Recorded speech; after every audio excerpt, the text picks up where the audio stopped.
Oh, it's up there. Good boy. All right. Hey, how y'all doing tonight? Nice to see you.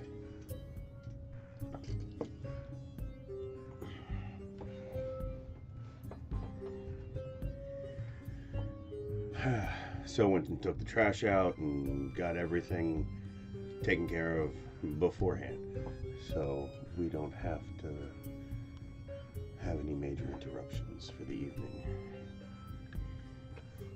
So,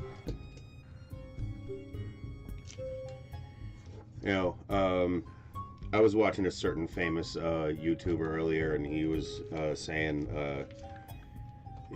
like, a game is good when you're thinking about it when you're not in the game. It's kind of how I feel about Once Human. Like, not all the time, but it's enough to, like, the crafting is pretty deep. And although a tiny bit generic, quests aren't all that bad.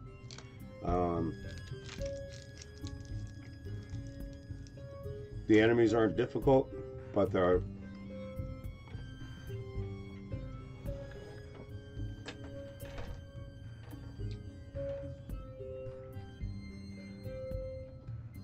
tough enough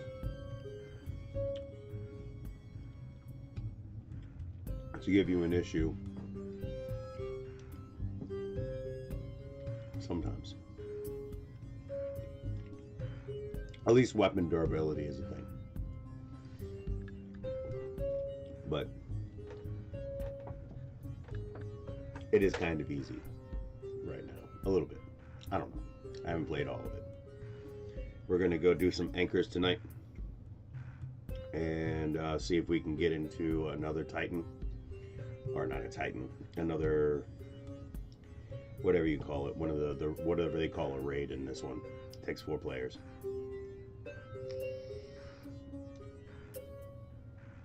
I wish there was more players about.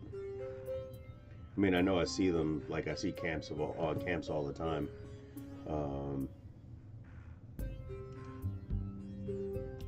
don't know.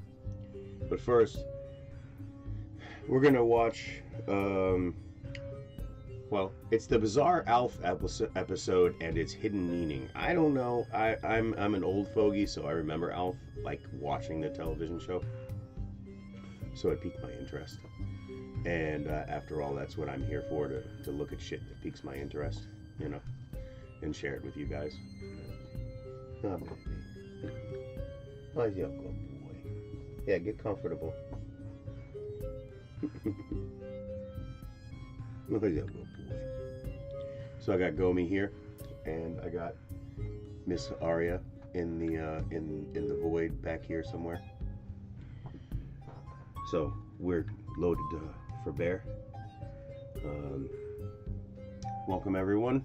Go ahead and turn the stream preview off.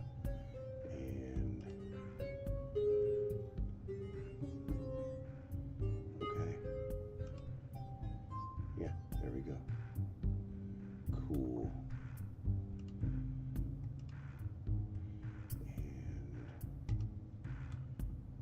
Good here. Okay.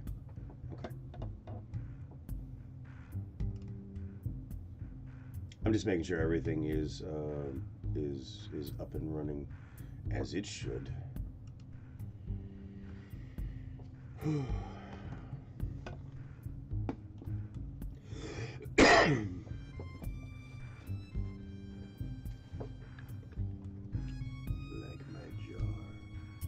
It's my dragon horde. Well, the main one anyway.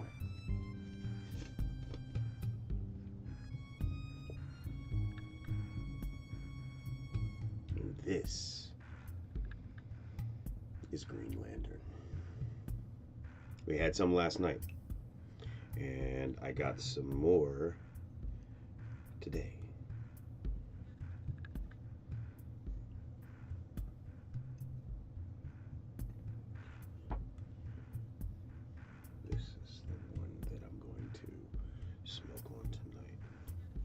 We'll do a dab later on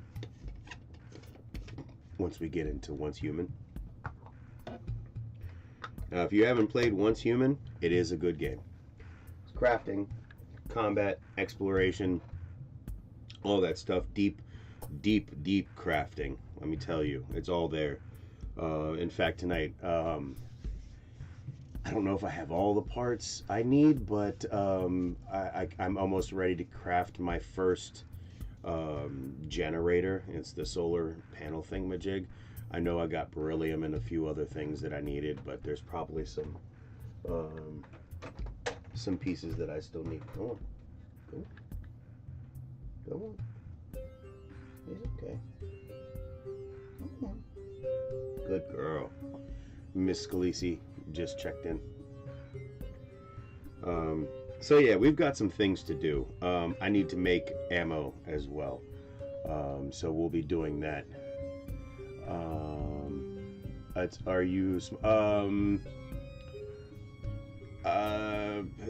see, Green Lantern, let's see.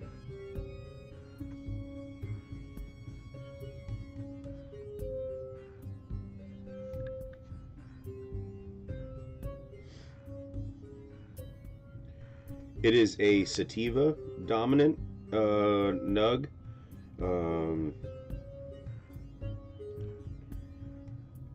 It's a let's see. While some rumors mark the 1960s as Green Lantern's beginning, others tell us that Green Lantern is a newer strain that resulted from crossing green crack and white rhino, which kind of makes sense. Whatever its parentage may be, Green Lantern inherits mellow euphoric effects and a peppery pine aroma, comparable to that of Jack Hare, kind of, yes. Its aroma suggests the presence of caryophyllene, and pinene, which are terpenes that fight inflammation and promote focus. It is a nice strain. It's one of my favorites so far. How you doing, viewer? We are loading up some Green Lantern.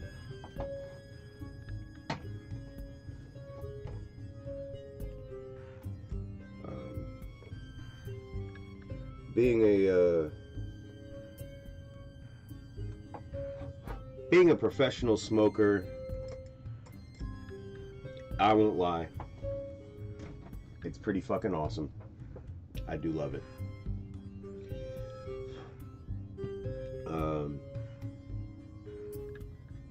Like, I don't think there's probably better jobs that, you know, pay more, but I get to meet a lot of really good people and smoke a lot of really good weed.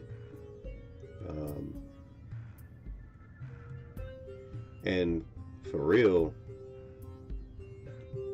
I still smoke a lot, but I smoke less because I have more access.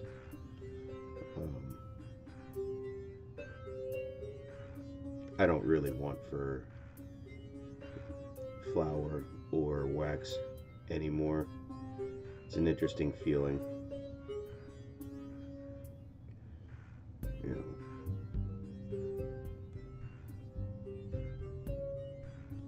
I come from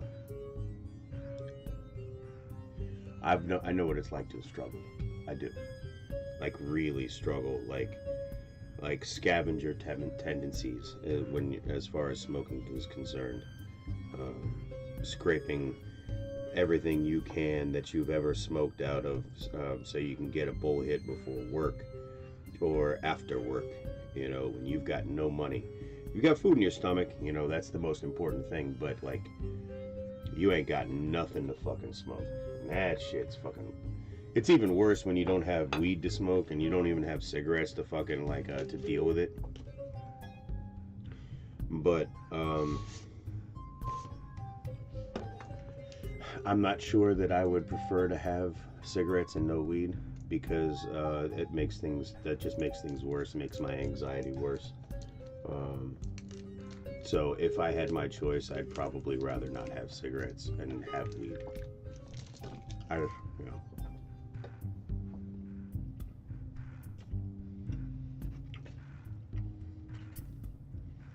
Starburst favorites. Mm-hmm. Mm-hmm. Mm-hmm. Music is provided by YouTube Music Library. As a creator, you have access to all these songs, and feel free to use them as much as you like.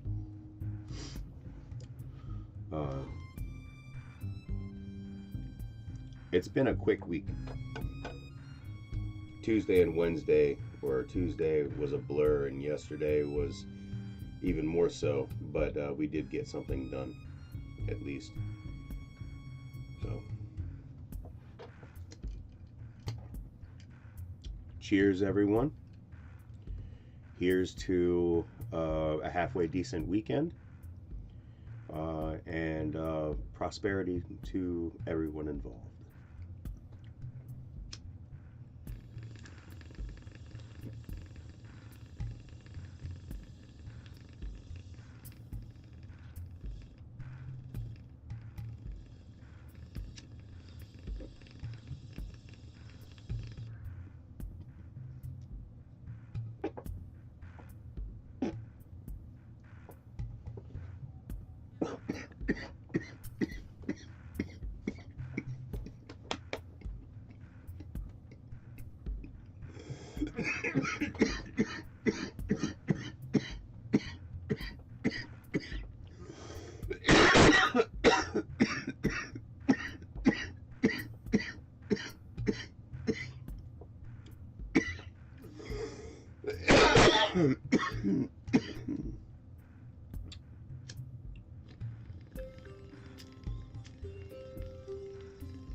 I feel like Miss Ari is going to have to make me get up soon.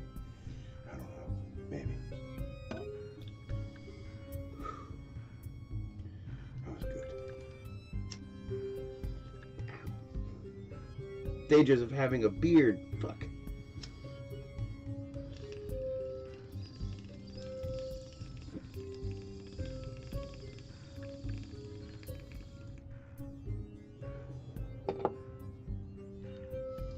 All right. Well,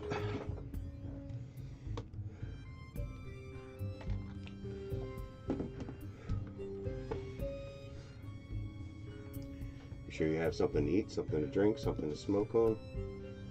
Let me get some water because I'm going to be running out of coffee here in a minute.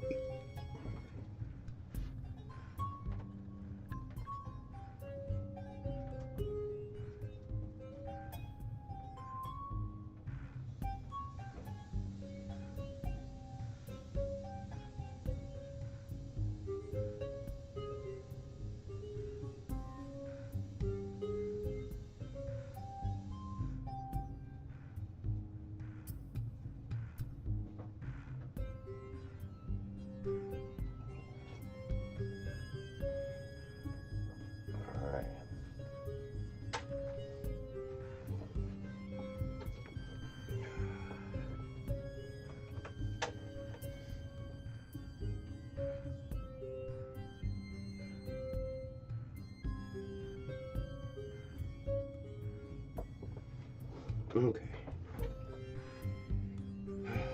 So, first up, the Bizarre Alf episode and its hidden meaning by Best Eps. It's Alf. So, let's check it out. And just in case I want to throw this one up on YouTube. Let's see how it goes. Depends on what. Okay.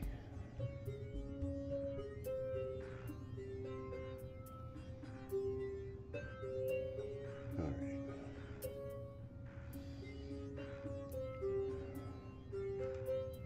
Welcome back to the Gnome Show, everyone. I'm Josh, your humble host, and it is my duty, nay, my pleasure, to trawl the briny depths of YouTube so that I may bring you the shinies. I cover short films of varying genres, video games, analog horror, and sci-fi, and really, anything else that I think is groovy. I hope you'll find tonight's offerings awesomeness, content for the blood god. Now on with the show.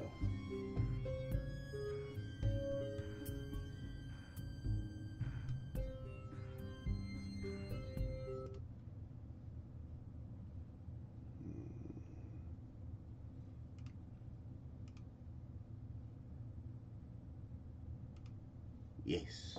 Okay. It's the episode about a terrifying giant cockroach hunting a furry pig-like...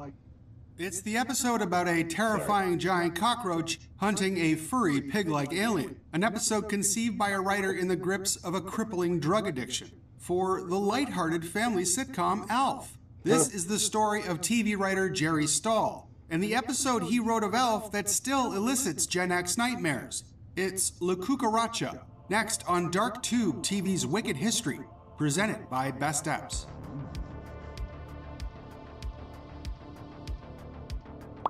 In 1985, Jack Klugman, fresh off his success with Quincy M.E., decided to return to television, this time in a sitcom You Again. It had every chance of success, with Klugman's gruff Oscar Madison persona playing off the naivete of coverboy John Stamos. The executive producer, too, had a ton of sitcom experience. Tom Patchett had won Emmys for his work on The Bob Newhart Show and Buffalo Bill. Early in You Again's pre-production, a junior development executive slid a Playboy magazine across Patchett's desk. Dog-eared was a piece of comic fiction written by her boyfriend, Jerry Stahl. When Patchett read it, he recognized Stahl's comedic potential and offered him a staff position on You Again. But Stahl wasn't thrilled. See, he moved to LA from New York to be a novelist, not a TV writer. To top off his annoyance, Stahl didn't realize he was walking into a lion's den.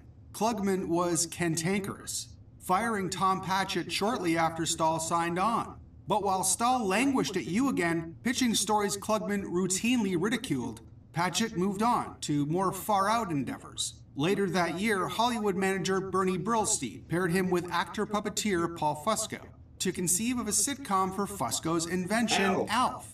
But a pitch meeting at CBS fell flat, with President Bud Grant scoffing at this, quote, robo-dog from outer space.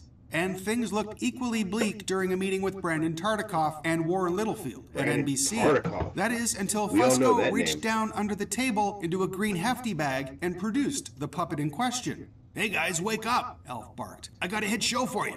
Wrote Tartikoff. Suddenly there was this furry little brown creature whose attitude was like a cross between Rodney Dangerfield and Groucho Marx. Fusco then made Alf sneeze and wiped his nose on Tartikoff's sleeve. As Brillstein later recalled, Tartikoff laughed and said, well, I get it, let's go. Recalls Littlefield, it was the funniest pitch meeting I'd ever seen. With production of Alf's first season underway, really cool. Patchett remembered Jerry Stahl and called him in to pitch some story ideas. But he had no idea that by this time, Jerry Stahl was a full-blown drug addict. What drugs? All the drugs, but particularly cocaine and heroin. Whoa. Stahl came into the writer's room wired and writhing like a grain sack of electric eels, and proceeded to speed through a story idea in which Alf sees a giant insect and is so traumatized that he has to go into therapy. Patchett stared at him blankly, but then shrugged. It could work. After all, Alf was an alien and giant bugs were kinda sci-fi. So Patchett sent Stahl off to write this first draft. As he was leaving, Stahl realized something. He had never actually written a TV script before. On You Again, he'd written prose outlines. So he asked story editor Donald Todd how long this draft should be. Oh, 90, 95 pages, Todd said without looking up. Stahl went home, did a copious amount of drugs, and sat down to write La Cucaracha, drawing on a number of influences. Of course, there was the film Aliens, which had just come out around the time Stahl pitched the episode. We don't need an exterminator. We need Sigourney Weaver. But also chittering in the back of his mind was Franz Kafka's The Metamorphosis, a story from 1916 in which a man wakes up to find he's been turned into a giant insect. As was 1959's Naked Lunch, a drug-hazed piece of abstract surrealism exploring themes of paranoia, addiction, and metamorphosis, written by William S. Burroughs, himself a one-time bug exterminator and heroin addict. Most of my heroes were junkies. Stahl told the New York Times in 1994, citing Burroughs, Keith Richards, Miles Davis, and Lenny Bruce, adding, they wouldn't be caught dead doing an episode of Alf. Perhaps that's why Stahl wove in a not-so-subtle bug as addiction allegory into the fabric of Le Cucaracha's first draft, which he hammered out in a day and a half, all 100 pages of it. When he turned it back into Donald Todd, the man went bug-eyed. He was kidding about the length. Sitcom scripts tend to clock in at 2 minutes per page, so 44 pages would have been good. Stahl had to go home and trim more than half of his work, excising the whole PTSD shrink storyline. Stahl's rewrite, and the one done by the in-house writers, took a little longer than expected, so La Cucaracha didn't go into production until near the end of that first season. But when it finally hit the air, many at home didn't realize. They were watching a drug addict trying to exorcise his demons. Alf, that man around Melmac, will return after these messages. Tonight on Alf. There is a space roach loose in our house. You comparing me to a cockroach? A pest from the planet Melmac could put Alf to rest. Tonight. We now return to Alf. La Cucaracha aired on NBC on May 4th, 1987, and it is a fever dream of a sitcom episode. Alf discovers a Melmacian cockroach has stowed away on his crashed ship, and it only grows in size and menace when sprayed by chemicals. The family walks out on Alf and Willie until a professional exterminator arrives, played by Doug Warhead. But he too is soon scared off by the sheer size of the bug, which has grown out of control, beyond any outside help. Then Willie has no choice. He must leave a terrified Alf alone while he goes to get something to kill the roach. But not before giving Alf a hug that is way more tender and heartfelt than it has any darn right to be. After Willie leaves Alf alone with his addiction, the giant bug, Alf hides in the bathroom as the cockroach smashes and skitters, trying to break down the door. Oh, shit. Oh, you want to use the bathroom? Is that it? Hey, I know the feeling.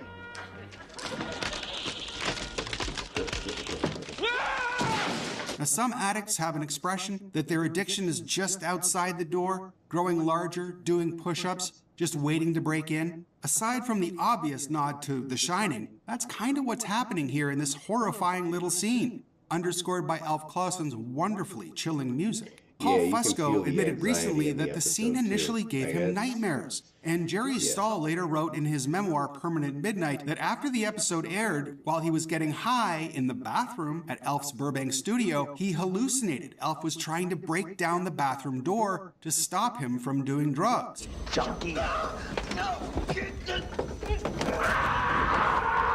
Anyway, in the actual episode, Alf reaches for a bottle of cheap perfume given to Kate by Willie for her birthday. A gift of love, perhaps, which apparently kills the addiction, the bug, dead. Upon its airing, La Cucaracha scored 16% of the TV viewers that night, slotting it at number 19 out of 70 shows that week. And today, it has a bit of a legacy as nightmare fuel for a generation of young Gen Xers. But at the time, despite its reception, Jerry Stahl was miserable. I was Jerry Stahl, writing bad TV and hating it. Yet despite his increasing drug dependency, other TV shows came knocking. In Hollywood, he says, producers don't hire you because you're any good, as much as they hire you because someone else did. So in 1988, ABC offered him $3,500 a week to join the staff as a story editor on Moonlighting. Now, he didn't want this gig, but his agent told him he should take it, so he did. The Moonlighting credit he wrote was, quote, one I thought would look good if it could just be done, as opposed to actually having to do it. But then, after watching tapes of the first season, he retched at the thought of having to work there. Sybil Shepherd seemed wholly miserable, so uncomfortable, like she was trapped in the TV screen and couldn't wait to go home and shower, he wrote. I kind of related. Plus, Stahl was tapped to join the show's 5th season when the backstage infighting was already kind of legendary in Hollywood. Of his stint at Moonlighting, Stahl said he would routinely shoot up in the privacy of his corner office, adding that his one and only solo script credit, the bizarre Plastic Fantastic Lovers, was so heavily rewritten that he didn't recognize it. When Moonlighting was canceled, it was off to the 21 Jump Street spinoff Booker and then to 30-something. Now he was making $5,000 a week and spending $6,000 a week on Smack. He was barely even able to function when he got an offer to write for David Lynch's Twin Peaks. But this time, he was excited to work with the avant-garde director. As he wrote in an LA Style piece in 1992, it was as close to a dream come true as I'd ever hoped to get. But sadly, he never even got to meet Lynch. Instead, he was faced with Lynch's executive producer, Mark Frost, who called his experience with Stahl, quote, an absolute car wreck. In his memoir, Stahl recalls that initial story meeting with Frost and calls Frost out for the producer's fill-in-the-blanks philosophy of TV writing, though he does admit to excusing himself from that meeting to shoot up in the can. Reading this in Stahl's memoir, Frost grew incensed. I got as angry as I'd ever been in my professional life when I read what this clown had to say about how he'd been mistreated while he was taking money for work he didn't honor and doing heroin in our bathroom. See, Stahl went off to write that first draft of Twin Peaks, but he flat out forgot about it until a courier from City Studios knocked on his door looking for the script. I had spent the previous 6 days injecting speedballs, obscenely huge cocktails of cocaine and heroin with such regularity that my arms had swollen to the size of clubs. Oh, wow. Still, Stahl managed to hammer out something resembling a first draft and sent it in, but Twin Peaks did not call back after that. Said Frost in Reflections, an oral history of Twin Peaks, he turned in a completely incomprehensible, unusable, incomplete script a few days late, and as I recall, there were bloodstains on it. Writer-producer Harley Payton adds that the writers fought to take Stahl's name off the script, but failed. Whoa. It was the only time in the history of the show where Mark Frost said, no, we're taking credit on this. What was handed in was essentially so worthless that we sort of had to start from scratch. After that, Stahl sank further into his addiction, soon losing his family and his house and gaining Hep C. In early 1992, he moved into a friend's garage and only got clean when the LA riots prevented him from going out to score more drugs. The sky was black. Ash was falling from the fires. It was one of those times when life imitates melodrama. A power greater than myself took care of me at that point because I couldn't have done it on my own. The 1990s saw Jerry Stahl reveling in his sobriety. 5 months after the riots, he wrote an article for LA Style magazine called Naked Brunch, which was turned into his memoir Permanent Midnight and the Ben Stiller film. But by the end of the decade, he was convinced his burned bridges meant that his TV writing days were behind him. He was writing novels now with the occasional big toe dipped into film, until he had a chance meeting in a sauna of all places. While at the Hollywood YMCA, Stahl bumped into actor William Peterson. Soon they found they had a mutual admiration for each other's work, though Peterson admitted that television was the furthest thing from his mind. He did mention there was this new script that had come across his desk and was kind of different. It was innovative and risky and dark. Actually, it might be the kind of show Stahl would be perfect for. So when Peterson finally did sign on to star in and produce CSI, he called Stahl. Now, Stahl was not eager to join the staff of another TV series, but he did offer his services as an overall consultant and went on to write some of CSI's best eps. Which ones? The dark ones, the kinky ones, the weird ones. The episode where Grissom is seduced by a dominatrix. I like a bit of civility before dark, when all the needy little boys show up. Well, I'm a little needy myself today. The episode where the team tries to solve a murder at a furry convention. Well, I like hairy chests, but I'm not about to bop a 6-foot weasel. The episode where the team investigates a murder by a cannibal vampire. You want an empirical experience? There's a fresh shake in my fridge. The memorable and controversial nature of Stahl's CSI episodes actually revived his TV writing career, and he became a sought-after scribe, serving as a writer on fellow recovering addict Mark Maron's series, and being nominated for an Emmy for his work on the excellent miniseries Escape at Dannemora. Now I love TV writing when I have the opportunity, Stahl told Believer magazine in 2015, because you can do some cool stuff, and some of the best writing in the world is out there on television. Fuck yeah. Go and give him a like and a sub. 'Cause that was pretty cool, and there's some stuff I didn't know. Like I've got some trivia, like on Alf, like in my time. So like I know some stuff, but there was some stuff that I didn't like, and that was pretty cool. It's going over to Best Eps and see what he's got. Yeah, he's got a lot of stuff. Let's see. Not a whole lot of stuff, but he's got enough stuff. He's got substance. There we go. Let's see. WKRP in Cincinnati. I remember that show. All in the Family. Remember that one. Malcolm in the Middle. Great show. Let's see. Don't know who John Eric Hexum is. Magnum PI. Watched that show with my grandma. Yeah, I remember Robin Williams being on Happy Days and then getting his own show. Kojak, watched that one. Don't really care about West Wing.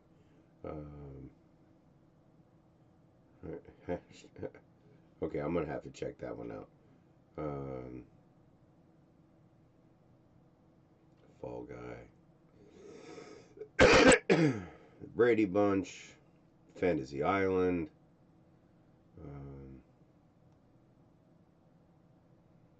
Family Ties. I watched that show. Let me put some music on. Hold on. I'm sorry.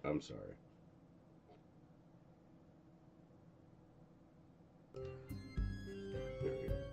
Taxi. Definitely remember that show. And yeah, Alf.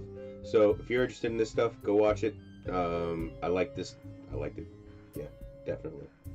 And if you enjoyed it, go check Best Eps out.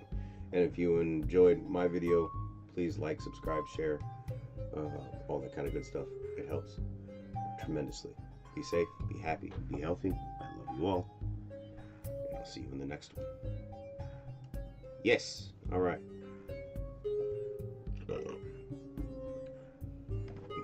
That's some nice background lore on Alf.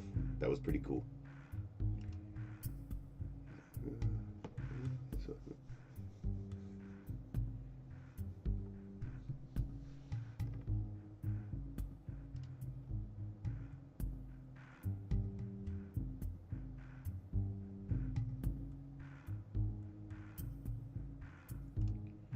So, a while back, I did a short film, and one of the guys that worked on the film, Project Arbiter, actually got back to me on it, and I really like short films. This is the film that got me into doing short films in the first place. So, if you feel like it, go check out Project Arbiter. It's a World War II film. You won't be able to miss it, and you won't regret it. Yeah, absolutely.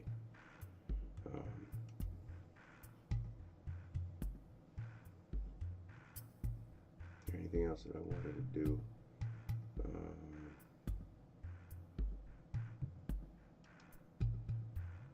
8 steps of the eye. Oh, that's right. I'll do that with the Aether experiments when I check that one out.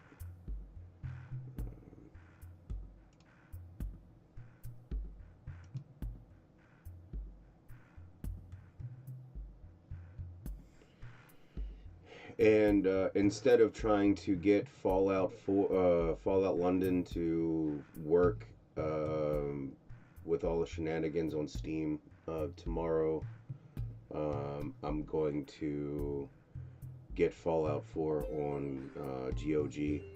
I've already got Fallout London. It's actually for free on GOG's website right now. And I'll be streaming that tomorrow night. It's not it's 80s stuff, really, Bravo. I mean, there was 80s, 90s stuff. Like, there's some other history of, like, the actual writer involved in the episode. that was, you know, like further, you know, in the future, but it's about Elf, which was an 80s show. Have you checked out Fallout London yet, Bravo? I'll be doing it tomorrow.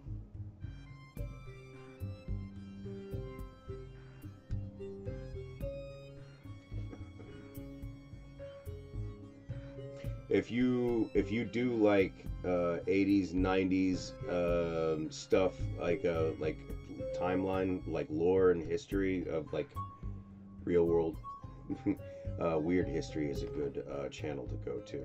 I watch a lot of them stuff.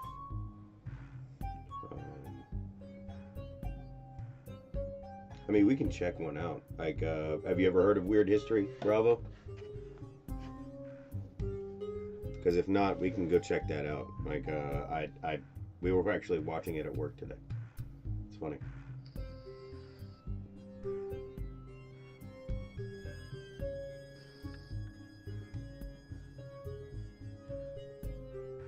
Also saw the Kite Man television show today. Good Lord, that show is fucking crazy. Was it Kite Man and Harley, or Harley Quinn and Kite Man and Adventures of Kite Man and Harley Quinn, or something like that? Redonkulous.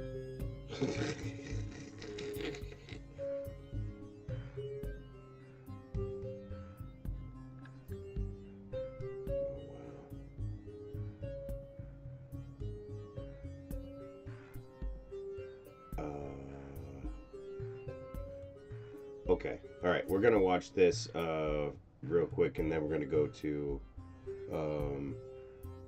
yes, we're gonna check out Weird History, but we should have you ever seen the film, the movie Kids? If you haven't, go check it out. That's a fucked up film. Yes. A new Batman analog horror is coming out tomorrow.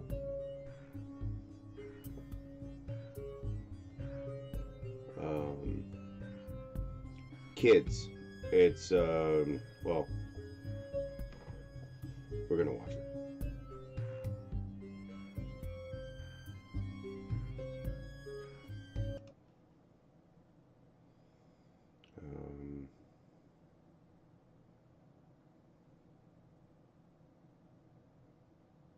Yeah, okay, we'll do that. We'll go ahead, cut the music back on, and we'll do this like a normal.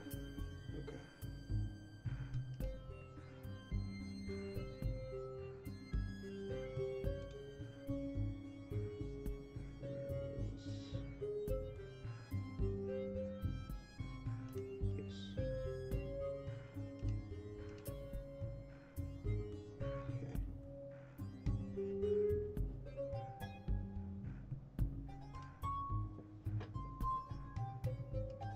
Welcome back to the Gnome Show, everyone. I'm Josh, your humble host, and it is my duty, nay, my pleasure, to trawl the briny depths of YouTube so that I may bring you the shinies.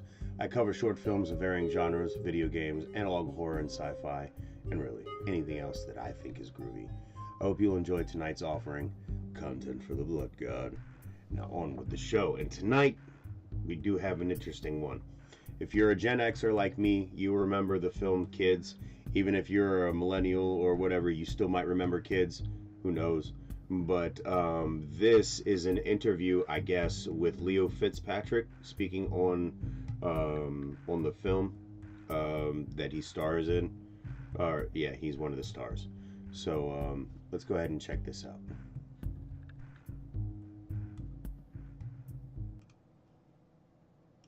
The way that I ended up in Kids is it's kind of a little bit more of a story than people know.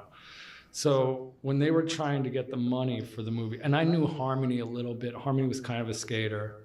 Larry, everybody was like a little like, but eventually Larry became like my follower. So I have a lot to speak on that as well. But so when they were trying to get the money for Kids, Larry and Harmony actually did a photo shoot for like The Face or something, using some of the people in the movie, trying to get sort of a feel through photography of what the movie was going to be. And there's a kid in that photo shoot that was supposed to play Telly, but he got too old in the 2 years it took them to get the money. So he basically hit puberty or something, you know? Yeah, it aged out of it. And then Kim Cardona, the skateboarder who I was friends with from New Jersey, was supposed to play Telly. And his mom knew who Larry Clark was and was like, hell no. Like, my son ain't gonna be in your movie. And then somehow I got involved and nobody liked that decision. Only Harmony and Larry. Like the producers can't even understand what he says. Like they want to send me to speech therapy. And my favorite quote of Larry's, somebody was like, yeah, but he's not good looking. And Larry said, well, a good looking guy wouldn't need to chase pussy, which is kind of true. Like they needed kind of an awkward guy who would this was like his thing, was he'd go out and try to find girls, you know. It wasn't like girls were coming to him. And then, because I was It's a vicious film. It's very tragic though. Was I 16 when I made it? I don't even know. I was 16. I was under 18. And so Larry had to meet with my mom. And my mom was pretty hip to it. Like she knew that it was all real. You know, outside of the sex shit, some people might be having sex, but I wasn't having sex back then. The fighting, the hanging out all day, the drinking. My mom, being a mom, knew that was what's up. And so, and she really liked Larry. And so that's how I kind of ended up doing it. But yeah, so, and then, yeah, I'm trying to, I can't remember. I guess we made in 93, came out in 95. But now I'm a 17-year-old kid. And again, there's lots of insecurities. I'll always be from New Jersey. That feeling will never leave me. Like, I like being the underdog. I like being the outcast. But now representing New York City in this movie and getting a lot of hate from it is kind of fucked up. And again, I'm 17. Like, I don't know what to do with this. And people don't know if it's real or a movie. And the distribution company, Miramax, or it was called something else because it was like, I don't know, unrated or don't do dangerous rated X drugs or some shit. But they didn't let any of the actors do any of the promotion because they wanted to keep the lines blurred. They didn't want people to think these people are just actors, you know. And Justin Pierce, very much like his part. Harold Hunter, very much like his part. Rosario, very much like her part. The only two people where it was like a stretch is like me and Chloe, because Chloe was a last minute decision. She wasn't supposed to play that part. They had an actress that was supposed to play that part. And me being a skater from New Jersey, it was like hard enough to hang out with those dudes. Harold was always cool, but everybody else was dicks. They would remind you were from Jersey every second they got. And you would just, but like Bobby Puglio's from New Jersey. We had good fucking skaters from Jersey, but we were still whack. And so, so yeah, it was like, it was weird to do the film and then be recognizable for somebody who was pretty insecure and like, I just skated by myself. I didn't really care about other people. And so I went back and I worked at the skate shop in Jersey for like, I don't know, a couple months. I know I would get like threatening phone calls, like people knew I worked there, and they'd be like, fucking kill you and shit. I remember this. Like, all right, dude, whatever. Like, and so I ended up saving money and I moved to London because I knew the movie wouldn't come out in London for like a year. And I don't know if it was an intentional thing, but basically, and again, like I don't know anybody there. I just go and I get a youth hostel. And I'm staying in a youth hostel with some dude sleeping above me. I'm like hiding my passport and shit. And the cool thing about skateboarding is I go to Slam City Skates, which is in Covent Garden, because that's like, I've seen their ad in Thrasher and shit. And I meet this kid, Seth Curtis, who would become my roommate for the next year. Like that night we went out skating, and lots of Japanese kids live in London for university and stuff. So I was being introduced to all these new kids. And again, I don't know how I survived. You went there at 17? I was 18. So 16 years old as kids, 17, and then 18 you go to London. Yeah. So I think kids probably came out when I was 17, and I was like, fuck this, I'm out.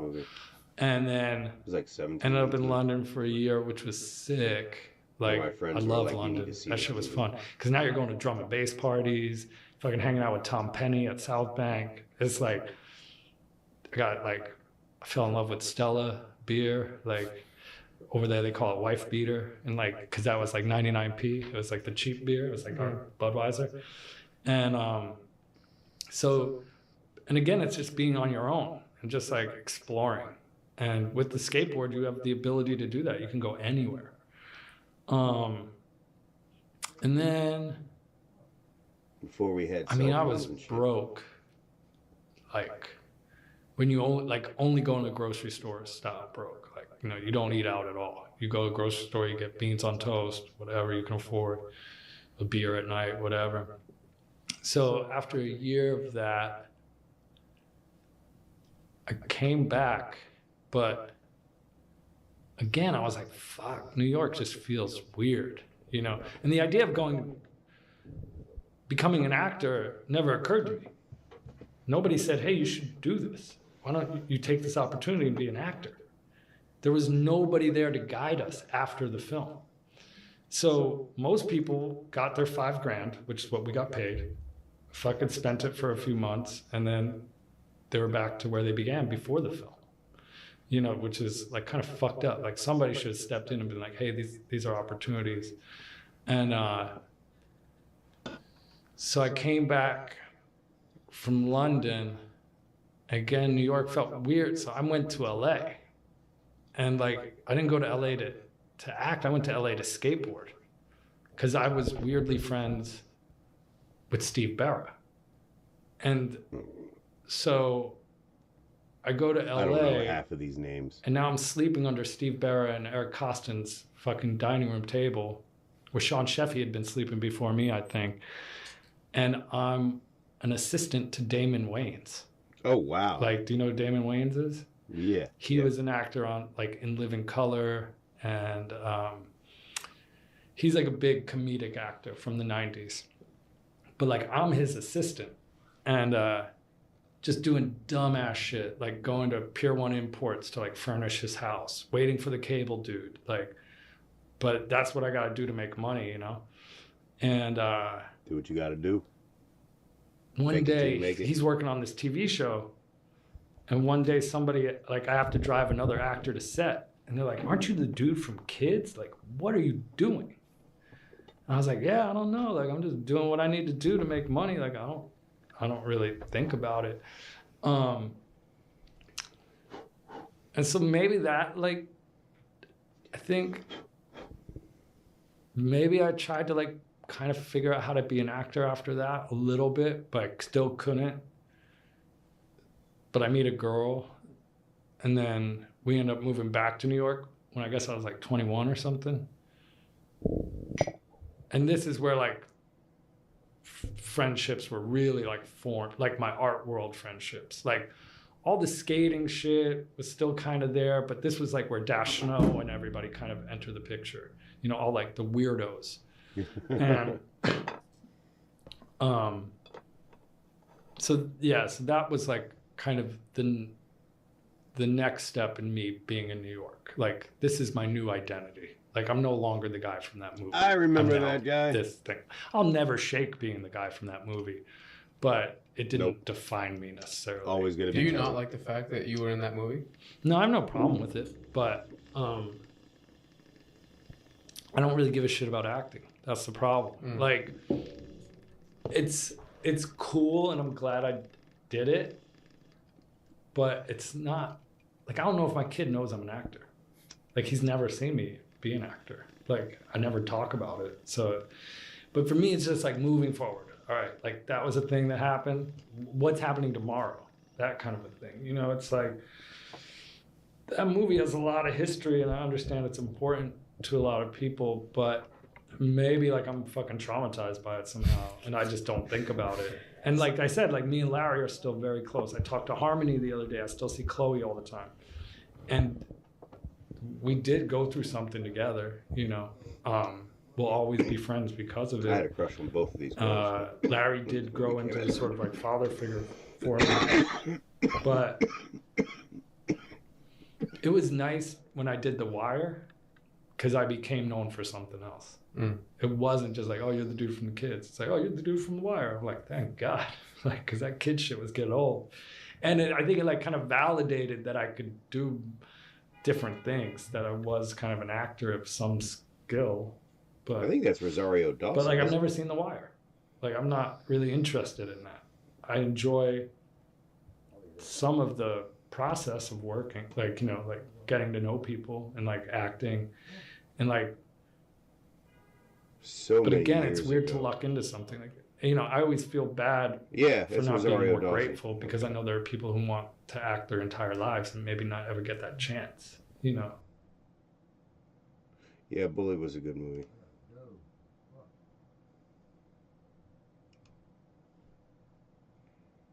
Yeah, so that was Leo Fitzpatrick speaking on kids and after his life. That was pretty cool. I'm going to go ahead and give a like and a sub for these guys. This is Living Proof, New York.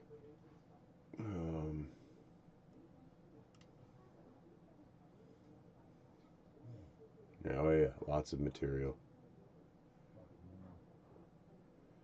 So, if this piques your interest, please go check them out. Yeah, looks like a lot of like interesting stuff depending on where your interests lie. But yeah, definitely go check them out. And if you enjoyed this video, make sure you give it a like, subscribe, share, all that kind of good stuff. It really helps me out. Be safe, be happy, be healthy. I love you all, and I'll see you in the next video. Thank you. All right. Now, just for any viewers that might be new or coming in and out, I do cold opens and closes for my YouTube crowd. So don't exit the stream just because I'm saying like the closing stuff. But yeah, that was cool.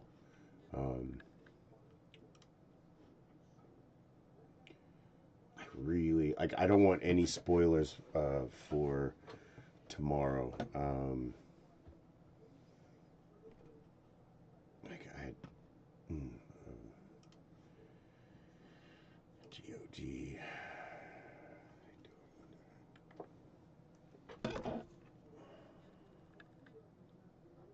I don't think I have.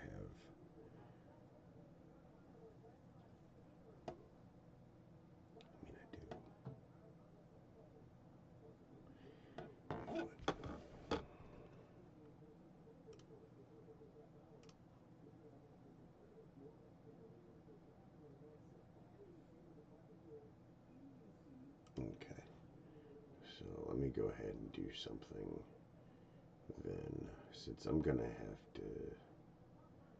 Oh, where is library for?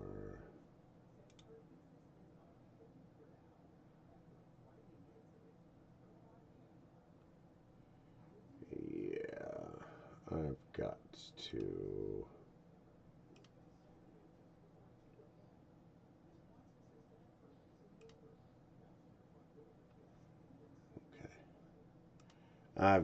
I have to. I'm going to go ahead and just plunk down the money to get GOG.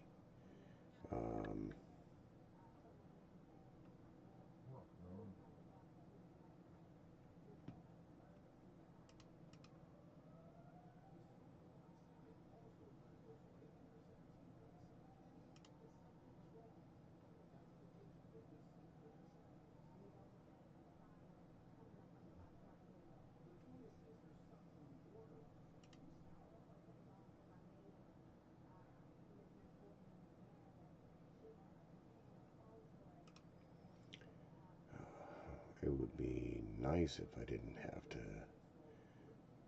do this again.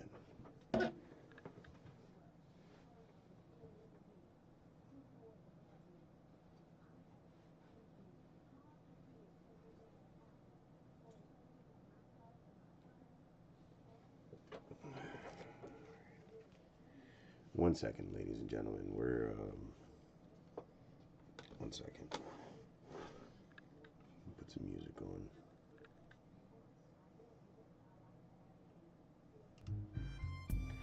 Because I still need to install and then, yeah.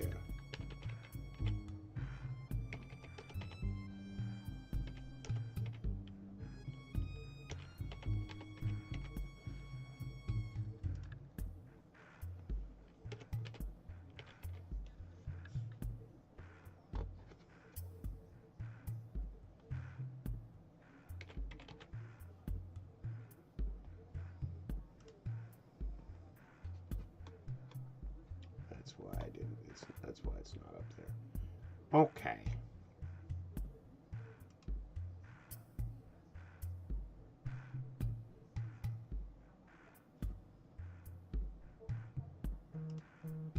Yes, I know. I just spent more money.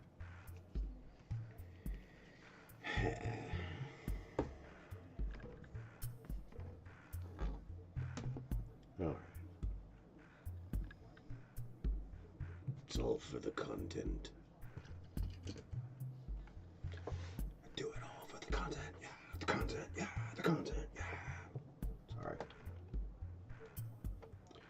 Alright. So let's go all games. Where's my games? Owned games. There we go.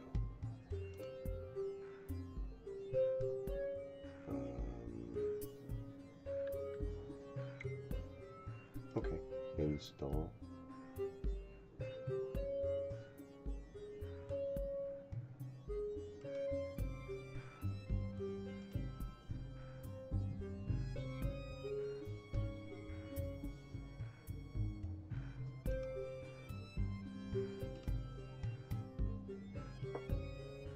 Okay, it is doing its thing. Yes.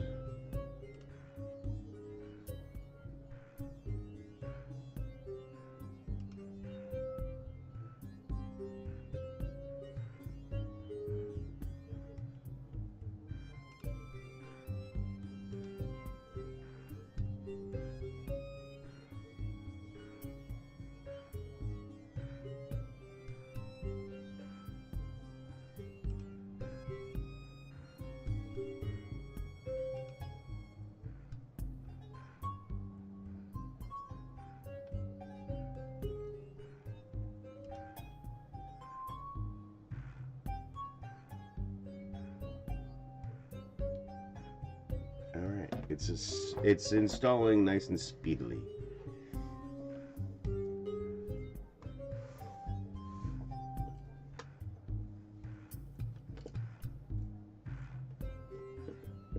I got Fallout London, Bobby. What? I got Fallout London. I have Fallout London. Fallout London? Yep.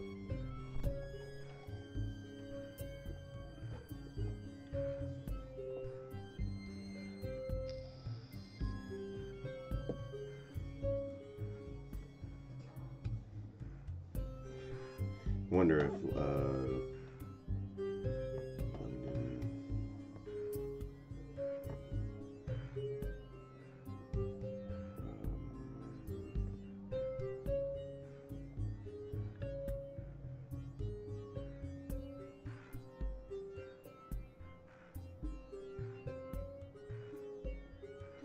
woof.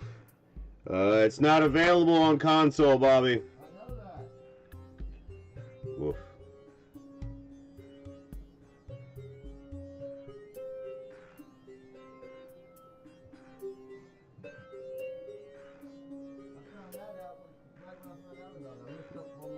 Yeah.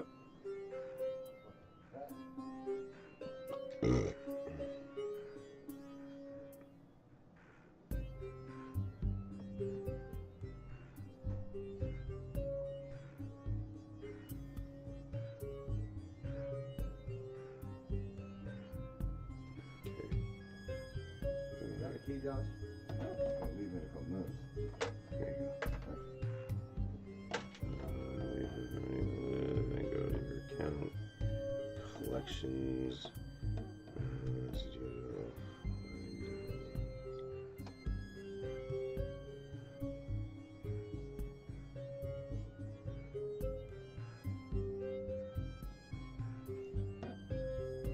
25%, ladies and gentlemen.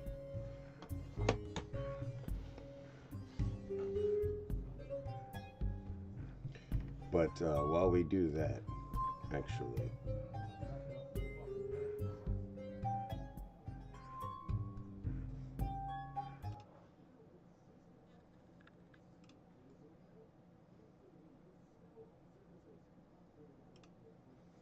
let's see if it's feasible to play.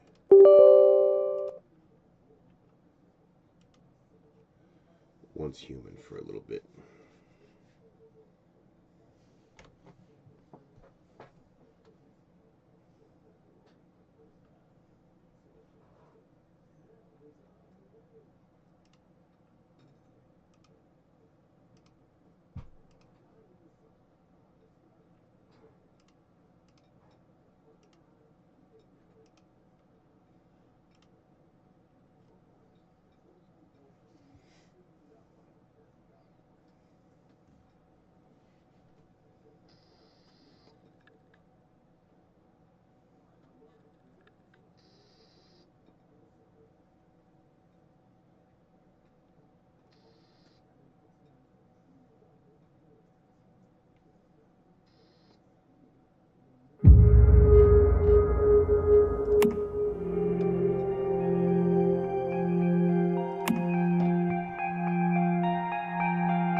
Oh, that's nice. That's really nice. Can I upgrade them?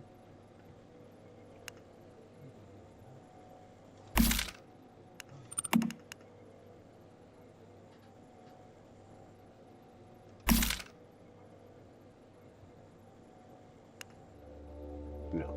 Okay.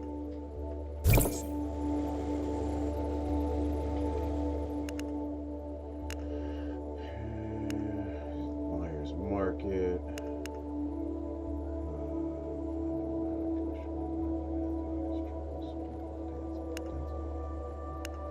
Okay, so he's out there. I still gotta go there. Alright,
fine parts, fireproof plastic, and the rest, I think.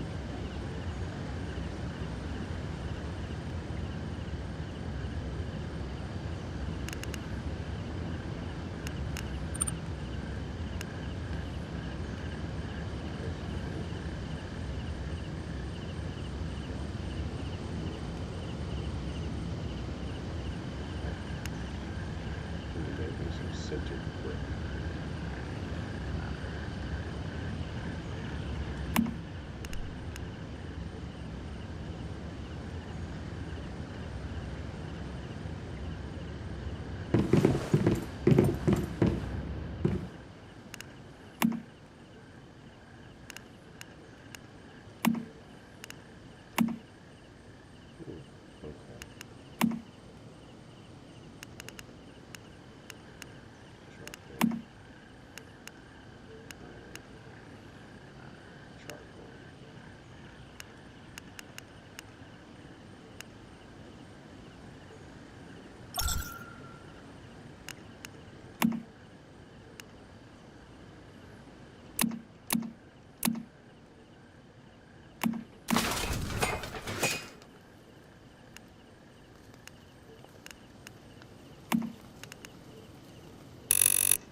Yeah, you're running late, aren't you?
Barrel, composting barrel.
So I can make some gear. I can make glass.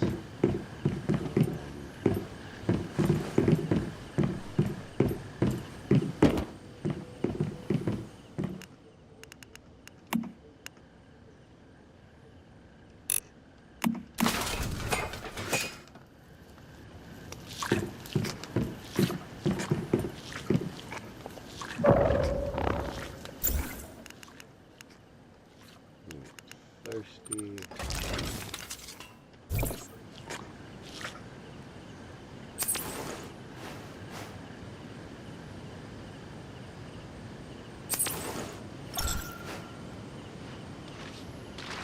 Definitely hungry.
Oh, what's the... Oh.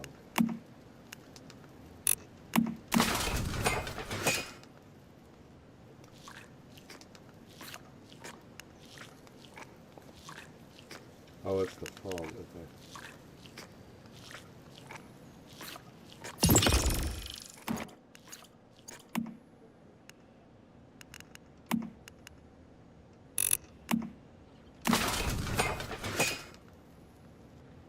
Might as well make as much of the materials as I can, like, you know, right now.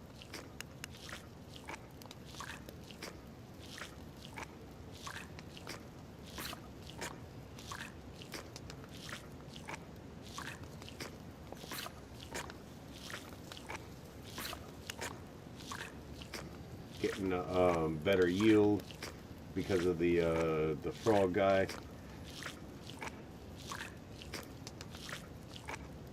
Need to make another containment facility. You know, I gotta make some copper ingots.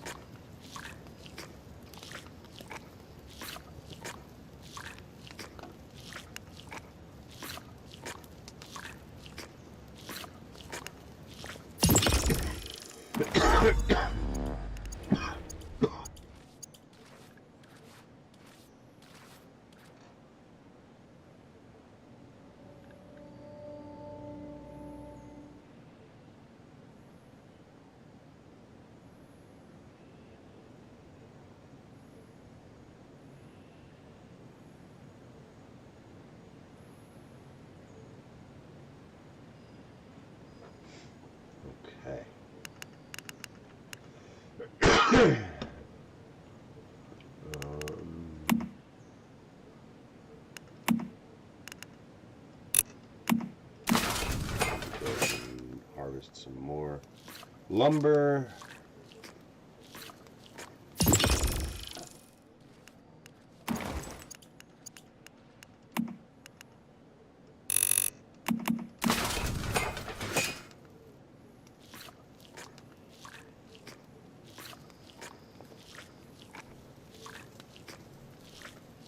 Very much like to put lights and electricity in here soon.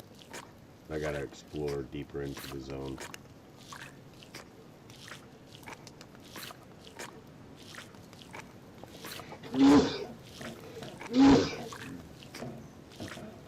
My bad.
So let's see.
Okay.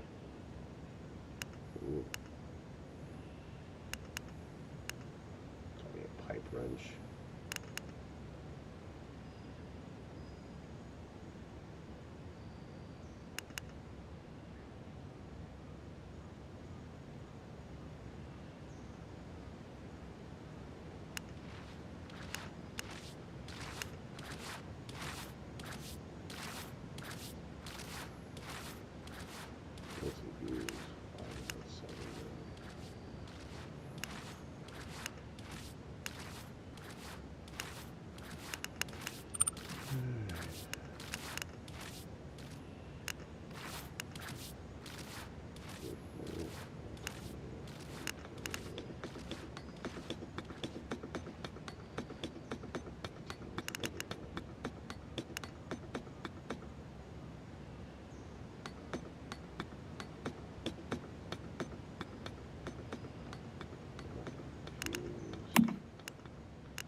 Hell yeah, looking fucking spiffy.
So,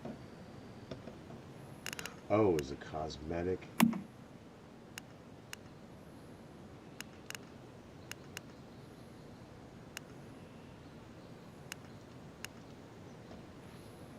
Ooh.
I see.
Still can't make it.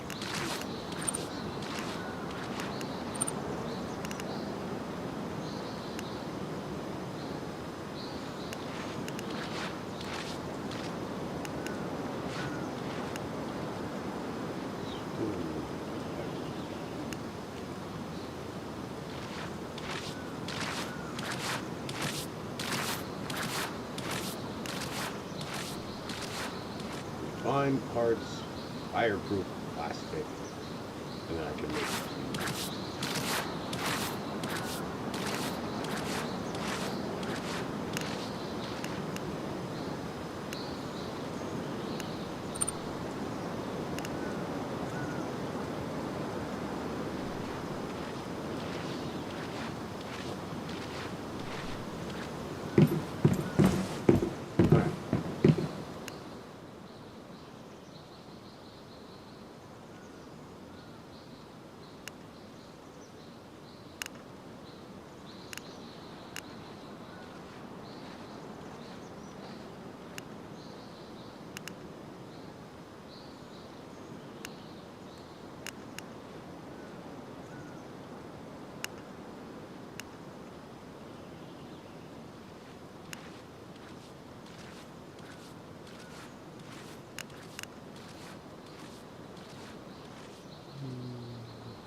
Here to go here, down.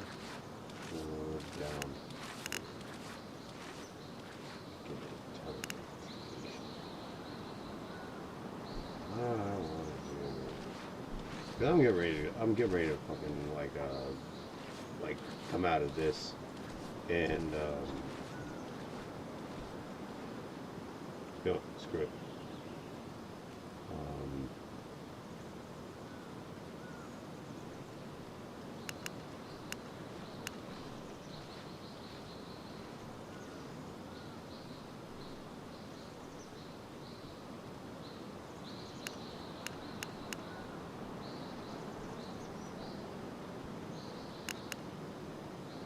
Yeah, I kind of want to go and check out Fallout London. I've actually done this thing here.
bunch of stuff.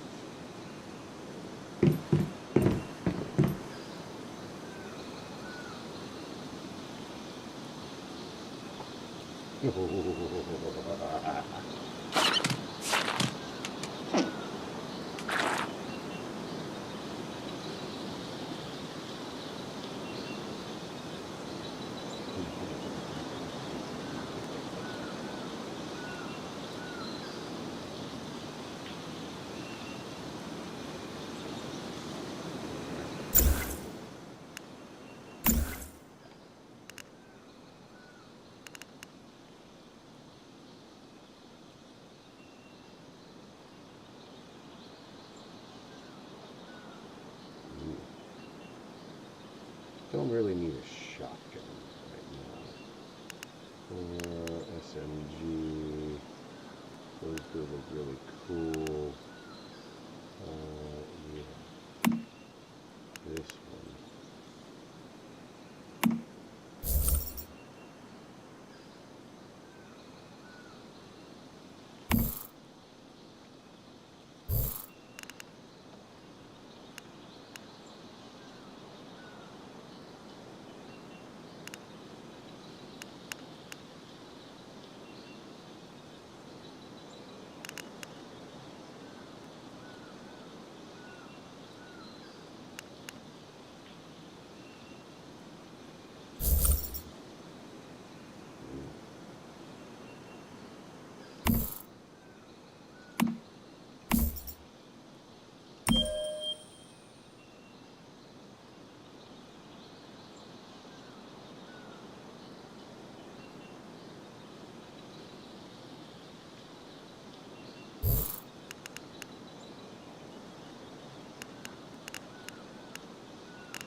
Gotta make glass.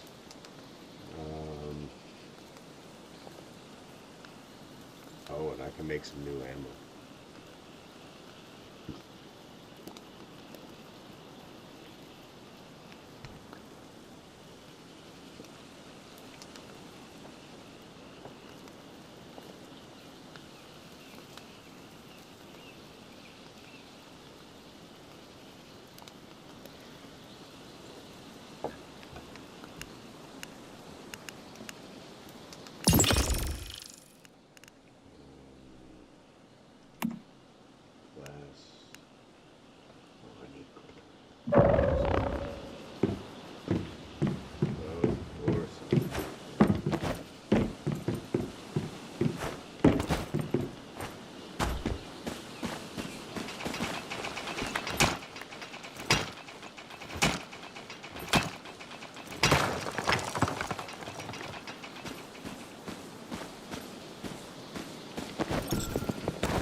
Make a bunch of glass.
That's fun.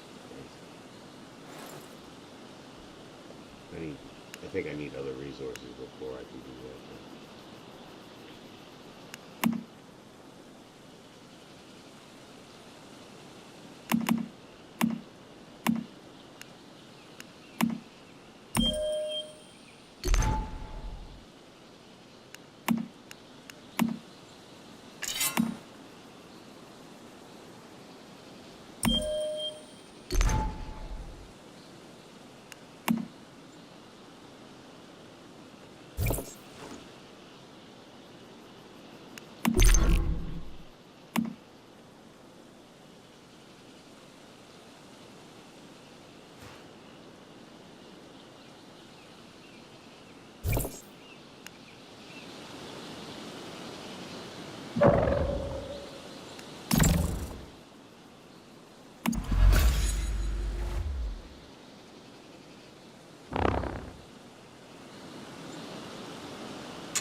That's cool.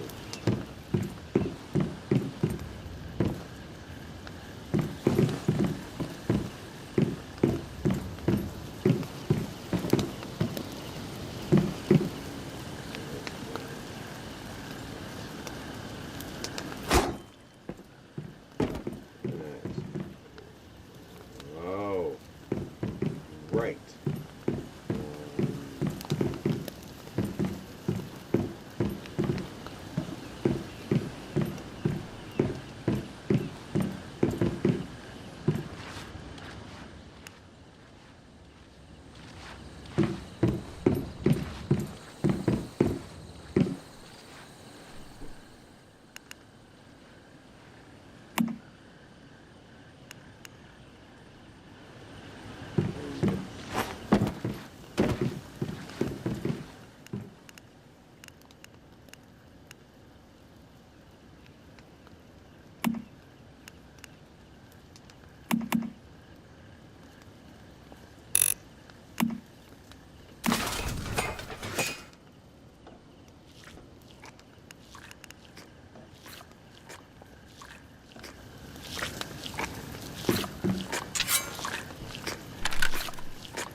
Gotcha.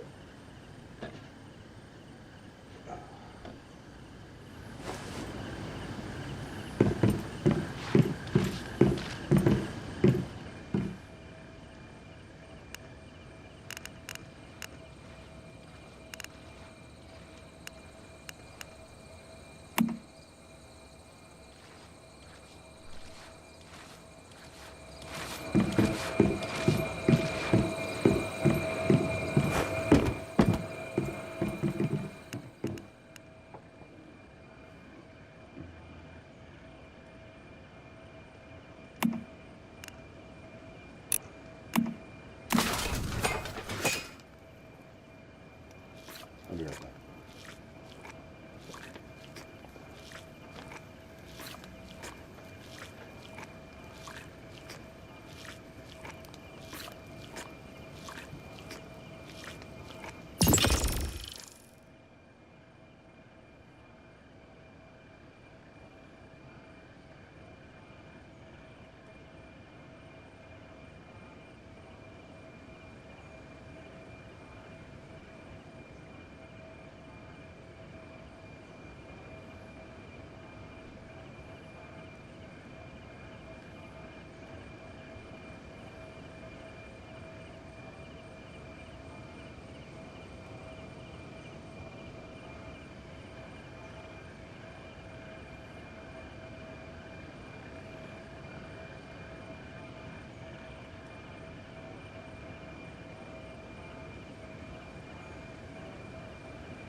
Sorry about that, guys.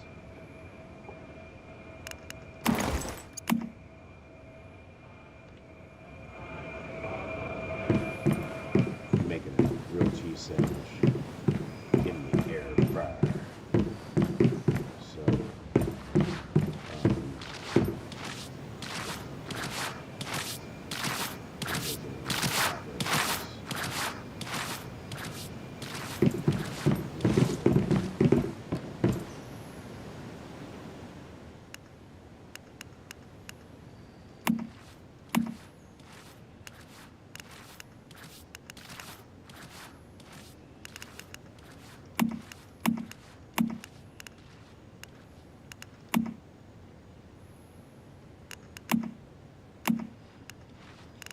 Nine out of 12.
No rounds for the sniper rifle.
For my next target.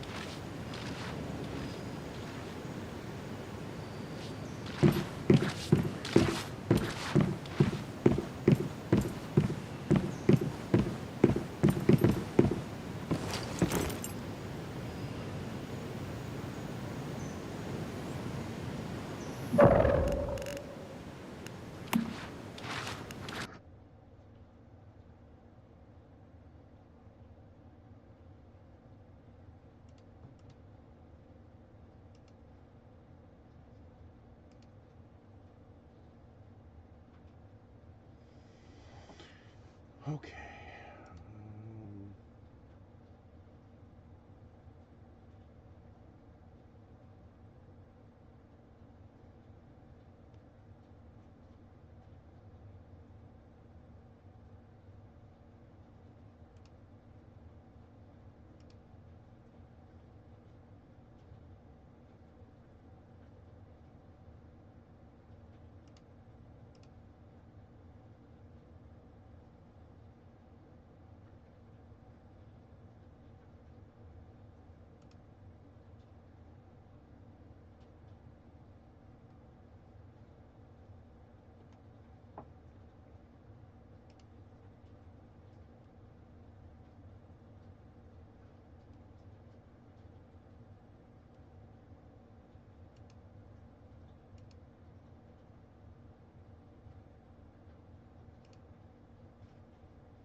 So, Fallout 4 is installed.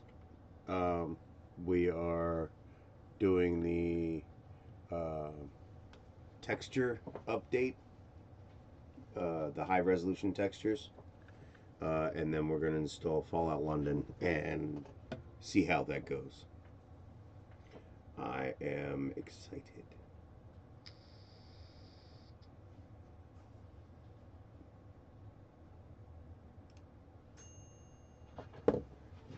Shit, crap, I flipped that motherfucker.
Forgot to flip it, so it's a little moist on the top, but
so while we wait for the 1980s, it was a totally rad decade that was filled with neon, yuppies, and a whole lot of Aquanet. Welcome to Fantasy Island. We're going to talk about the news, culture, sports, and entertainment, and all that was weird in the 80s. This is Timeline.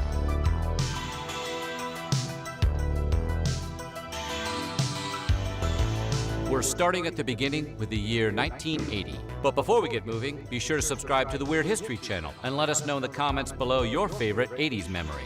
Okay then, are you ready to relive 1980? 5, 6, 7, 8 Schlemiel, Schlemazel, Hassan Pfeffer Incorporated. We're gonna do it now.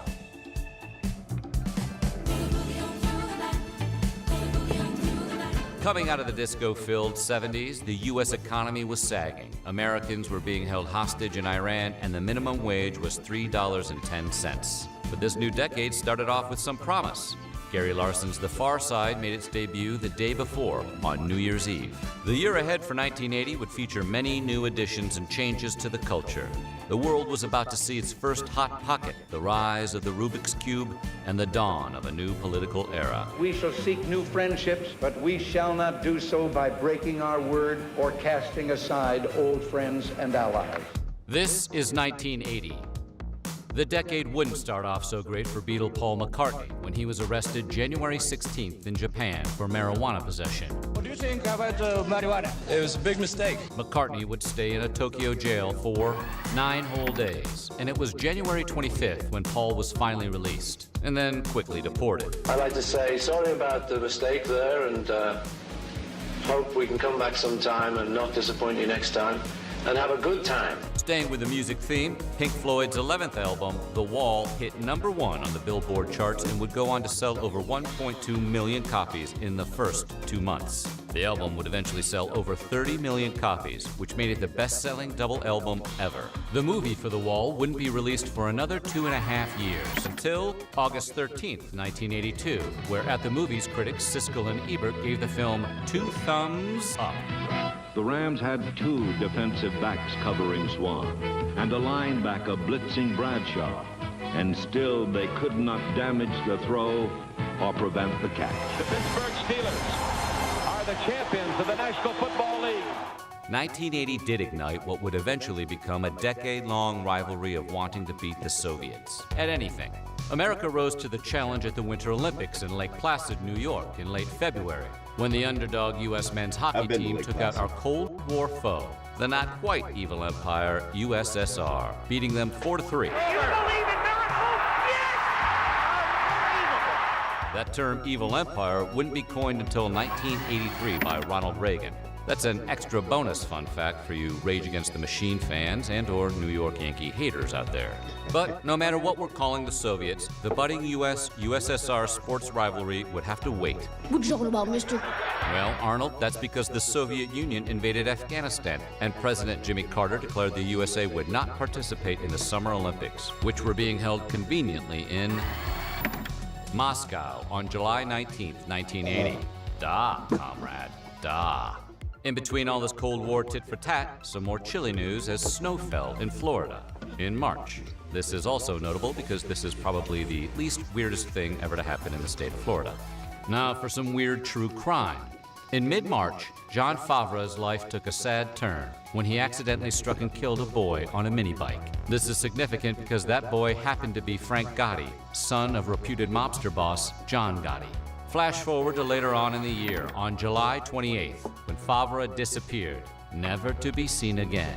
It would be reported later that one of Gotti's henchmen took Favreau out. Not only did they whack the poor guy, but also pulled a Walter White on him, allegedly dissolving Favreau in a vat of acid. Yikes. Because I like the way you sing. He dragged her from radio station to record shop. Don't even know where I am half the time. From honky-tonk bars to the Grand Ole Opry. Sissy Spacek, Tommy Lee Jones. I wouldn't be here if it wasn't for you. Coal miner's daughter.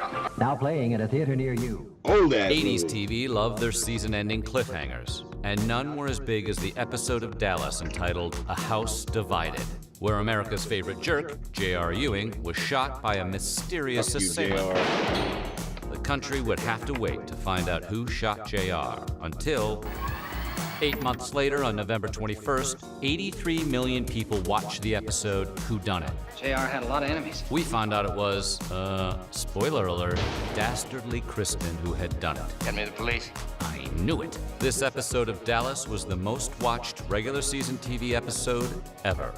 Switching to the radio dial, April 21st, Howard Stern's voice first makes itself heard, hitting the airwaves on station WWWW in Detroit, Michigan. Give me a break. My wife, we want to have a baby. All I'm asking for is a gig. If you stop listening, I'm in big trouble.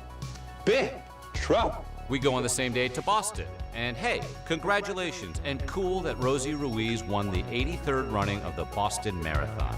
All is fine and dandy until Rosie is later disqualified when it's discovered that she only ran the very last mile out of the 26-mile race. It's not fair. Not cool, Rosie. Not cool.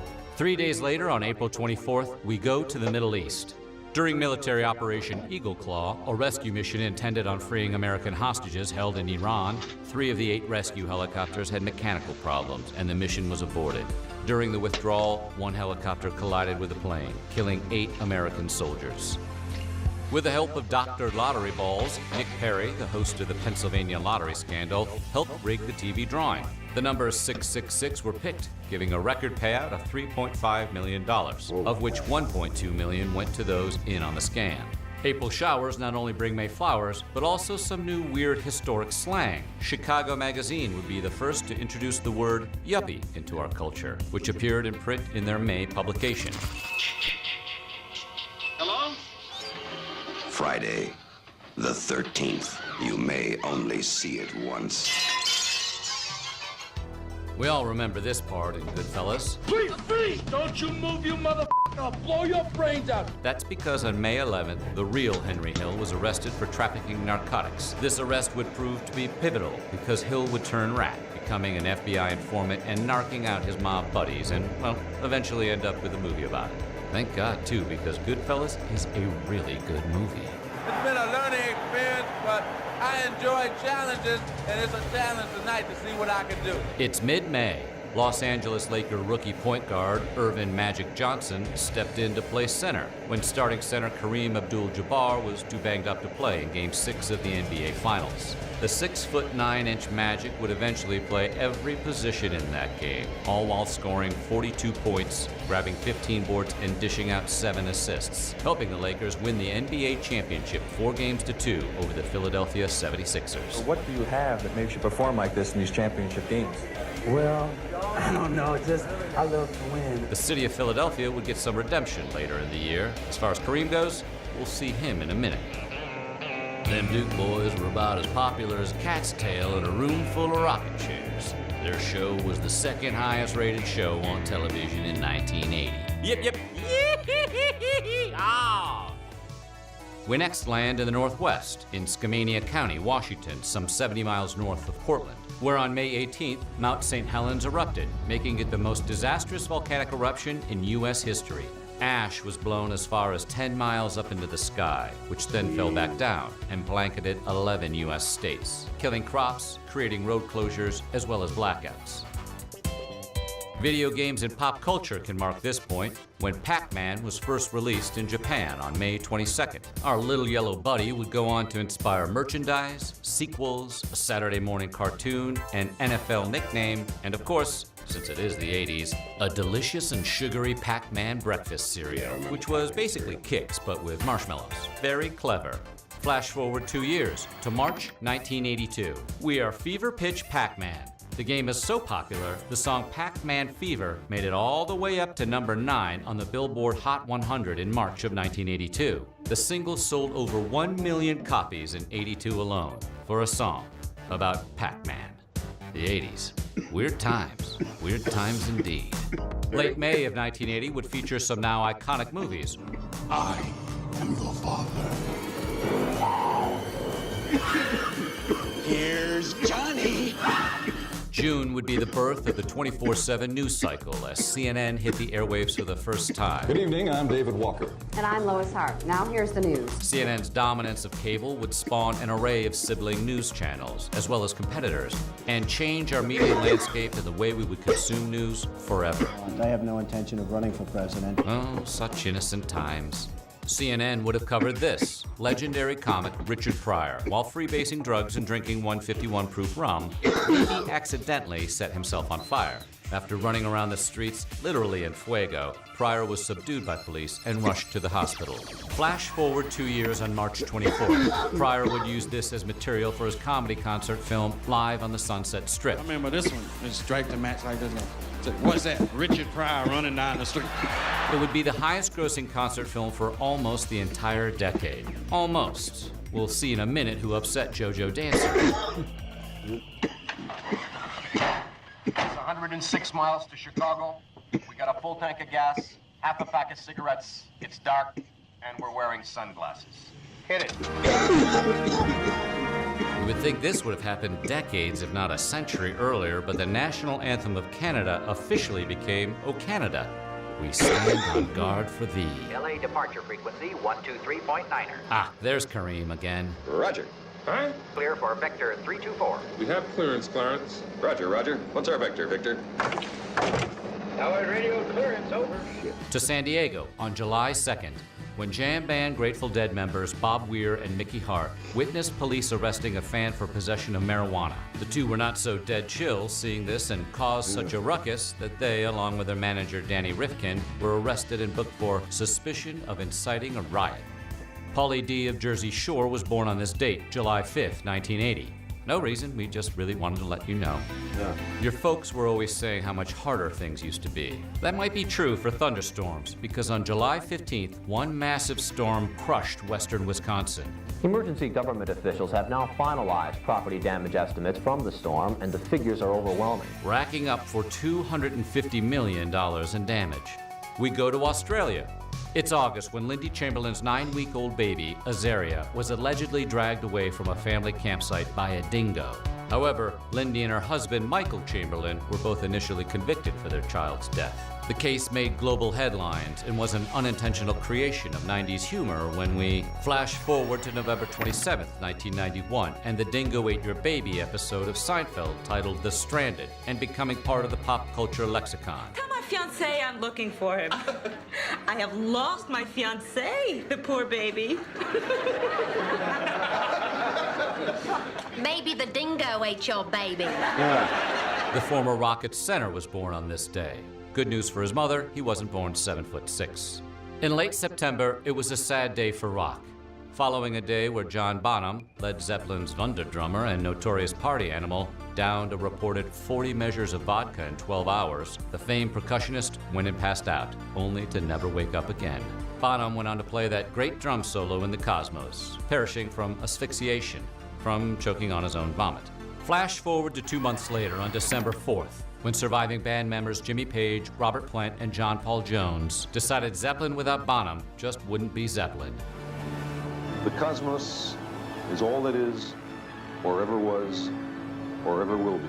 And it's a story about us, how we achieved our present understanding of the cosmos, how the cosmos has shaped our evolution and our culture, and what our fate may be.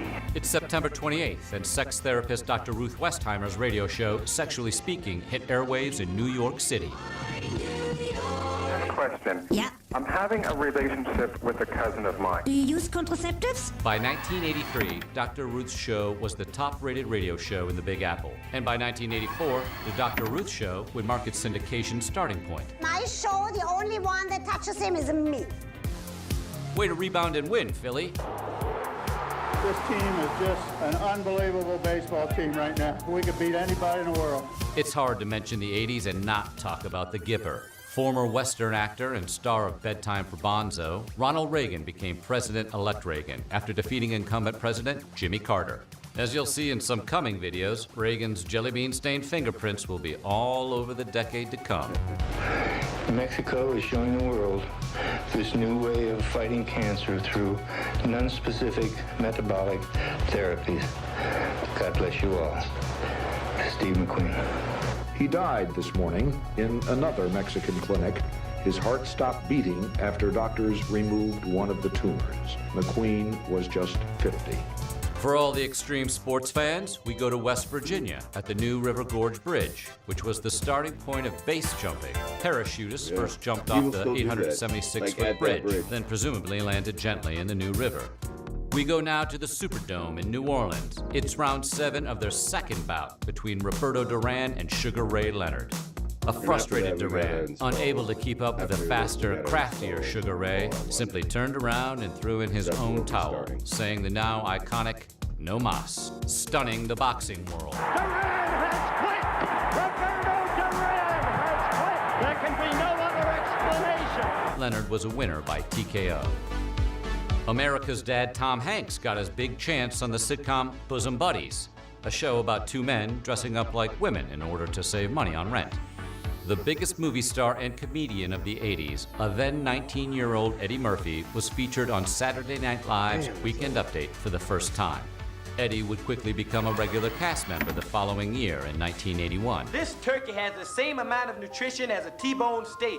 But if you compare the two packages like I did, you'll see the steak fits under your clothes a whole lot easier. In 1988, Eddie Murphy's Raw would go on to top Richard Pryor's Live on the Sunset Strip for highest grossing concert film. Lennon was shot and killed at about 11 o'clock last night outside his apartment building. December would be a punch in the gut to the world's soul when Beatle John Lennon was gunned down outside the Dakota Hotel in New York City. Lennon's album, Double Fantasy, came out 2 weeks prior. Lennon had actually signed a copy of that album to his assailant, Mark David Chapman, just hours earlier. The world mourned. Flash forward to 1985, when a memorial for Lennon called Strawberry Fields made its debut on October 9th. That date would have also celebrated Lennon's 45th birthday. I'm sorry, these aren't my working clothes. No, it's not that. It's just that I was expecting someone a little different. It's December 12th, and California-based company Apple made its initial public offering on the U.S. stock market, which started trading at $22 a share. You're dead, you're married. Get the young girls from me. There's no way I'm going down. I don't go down for nobody. Listen, why does he have to make it so hard on himself? And that's how 1980 ended. In with a smoking Beetle, out with a raging bull. 1981 was just around the corner, and it would be a year filled with deadly events, high-profile marriages, and the emergence of the video game. But that's for next time. Good night, John Boy. Good night, John Boy. Good night, Jim Bob. Good night, Jim Bob. Good night, Jim Bob. So what do you think? What was your fondest memory of 1980?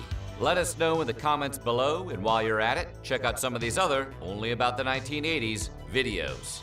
Until then, this has been Weird History's Timeline. 1981. Early into the decade, and things were moving fast. Okay, Eunice, travel plans. I need to be in New York on Monday, LA on Tuesday, New York on Wednesday, LA on Thursday, New York on Friday. Got it? Got it. Well, maybe not that fast. Just a year into the budding 80s, 1981 would see a slew of new heroes. So I'm sure to get most of the vitamins I need. Iconic catchphrases. Pardon me, would you have any Grey Poupon? And some of our most important cultural discoveries. What'd you say this was again?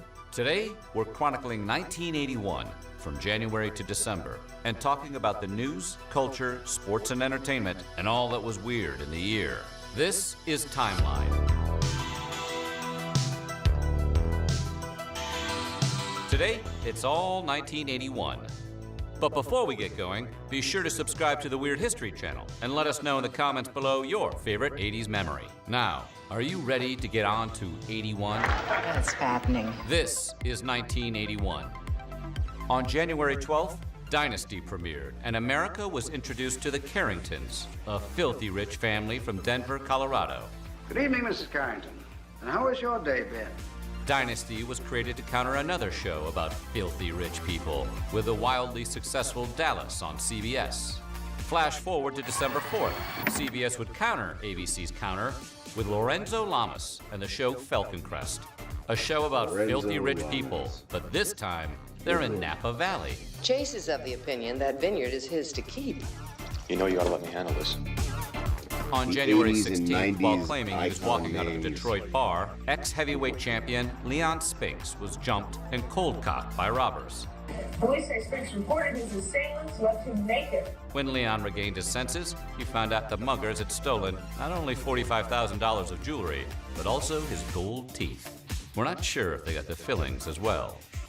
Sticking with boxing, 3 days later on January 19th, the greatest of all time might apply to Muhammad Ali's non-boxing life, when on January 19th, the ex-heavyweight champ literally talked a man off the ledge. It was in Los Angeles when a despondent man threatened to jump off a high-rise building.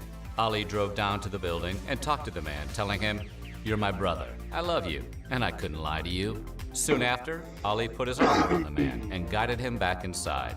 We'll see Ali again by the end of the year. On January 20th, Iran released 52 Americans who had been held hostage for 444 days, just minutes after the presidency had been passed from Jimmy Carter to Ronald Reagan. The hostages were placed on a plane in Tehran as Reagan delivered his inaugural address. Some of the hostages are physically and mentally tired. 2 of them are said to be having difficulty walking. With gull-wing doors and a stainless steel body, the DeLorean was probably the most 80s car ever. The DeLorean. Gull-wing doors rise effortlessly, beckoning you inside.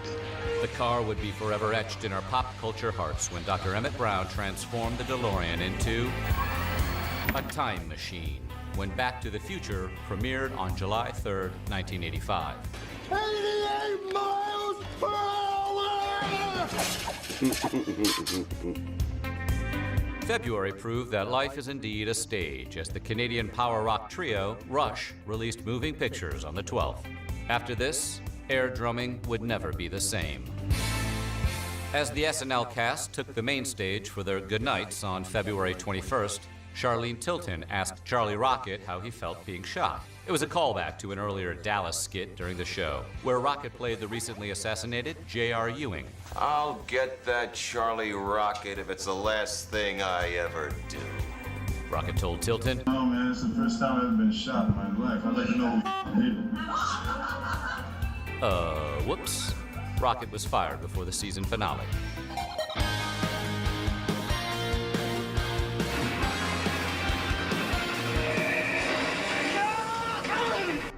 On March 30th, in an attempt to impress actress Jodie Foster, John F. Hinckley attempted to assassinate Ronald Reagan. Reagan was shot in the left lung, with the bullet just missing his heart. In the melee, Hinckley also shot a Secret Service agent as well as Press Secretary James Brady, who was hit in the head and critically wounded. This shit's already happened before many times. James Brady's injury would eventually turn into law. 12 years ago, my life was changed forever by a disturbed young man with a gun. On November 30th of 1993, President Bill Clinton signed the Brady Bill into law. Don't tell me this bill will not make a difference. That is not true. On April 13th, the Washington Post's Janet Cook was awarded the Pulitzer Prize for a feature she wrote titled Jimmy's World. It was the harrowing profile of the life of little Jimmy, an 8-year-old heroin addict. She described the needle marks freckling the baby-smooth skin of his thin brown arms. Shocking, yes. It would have been, if it was true. 2 days after the prize had been awarded, the Post admitted they were duped. Cook resigned and returned her Pulitzer. Wow. AAA baseball teams, the Pawtucket Red Sox and the Rochester Red Wings, played the longest game in professional baseball history. The pitching duel went 33 innings and lasted 8 hours and 25 minutes. Over 32 innings were played. By 4 a.m., the players were delirious from exhaustion. With 19 fans left in the bleachers at 4:07 a.m., the game was stopped. The 33rd and final inning was played several months later. Pawtucket won the game, 3-2, on June 23, 1981. On April 24th, the Center for Disease Control records that Ken Horn, resident of San Francisco, had Kaposi sarcoma. Later in 1981, the CDC would go back and correct Horn's medical records, retroactively identifying him as the first patient of the AIDS epidemic in the U.S. On May 1st, Billie Jean King didn't so much come out of the closet as she was kicked out by the woman she had a 10-year romantic relationship with while she was married to a man. King, already a world-class tennis champion with 5 Wimbledon titles under her belt when on May 2nd, Marilyn Barnett filed a palimony lawsuit for lifetime support. But I would never out somebody. Oh my God, that's just horrible. On May 1st, American Airlines was the first.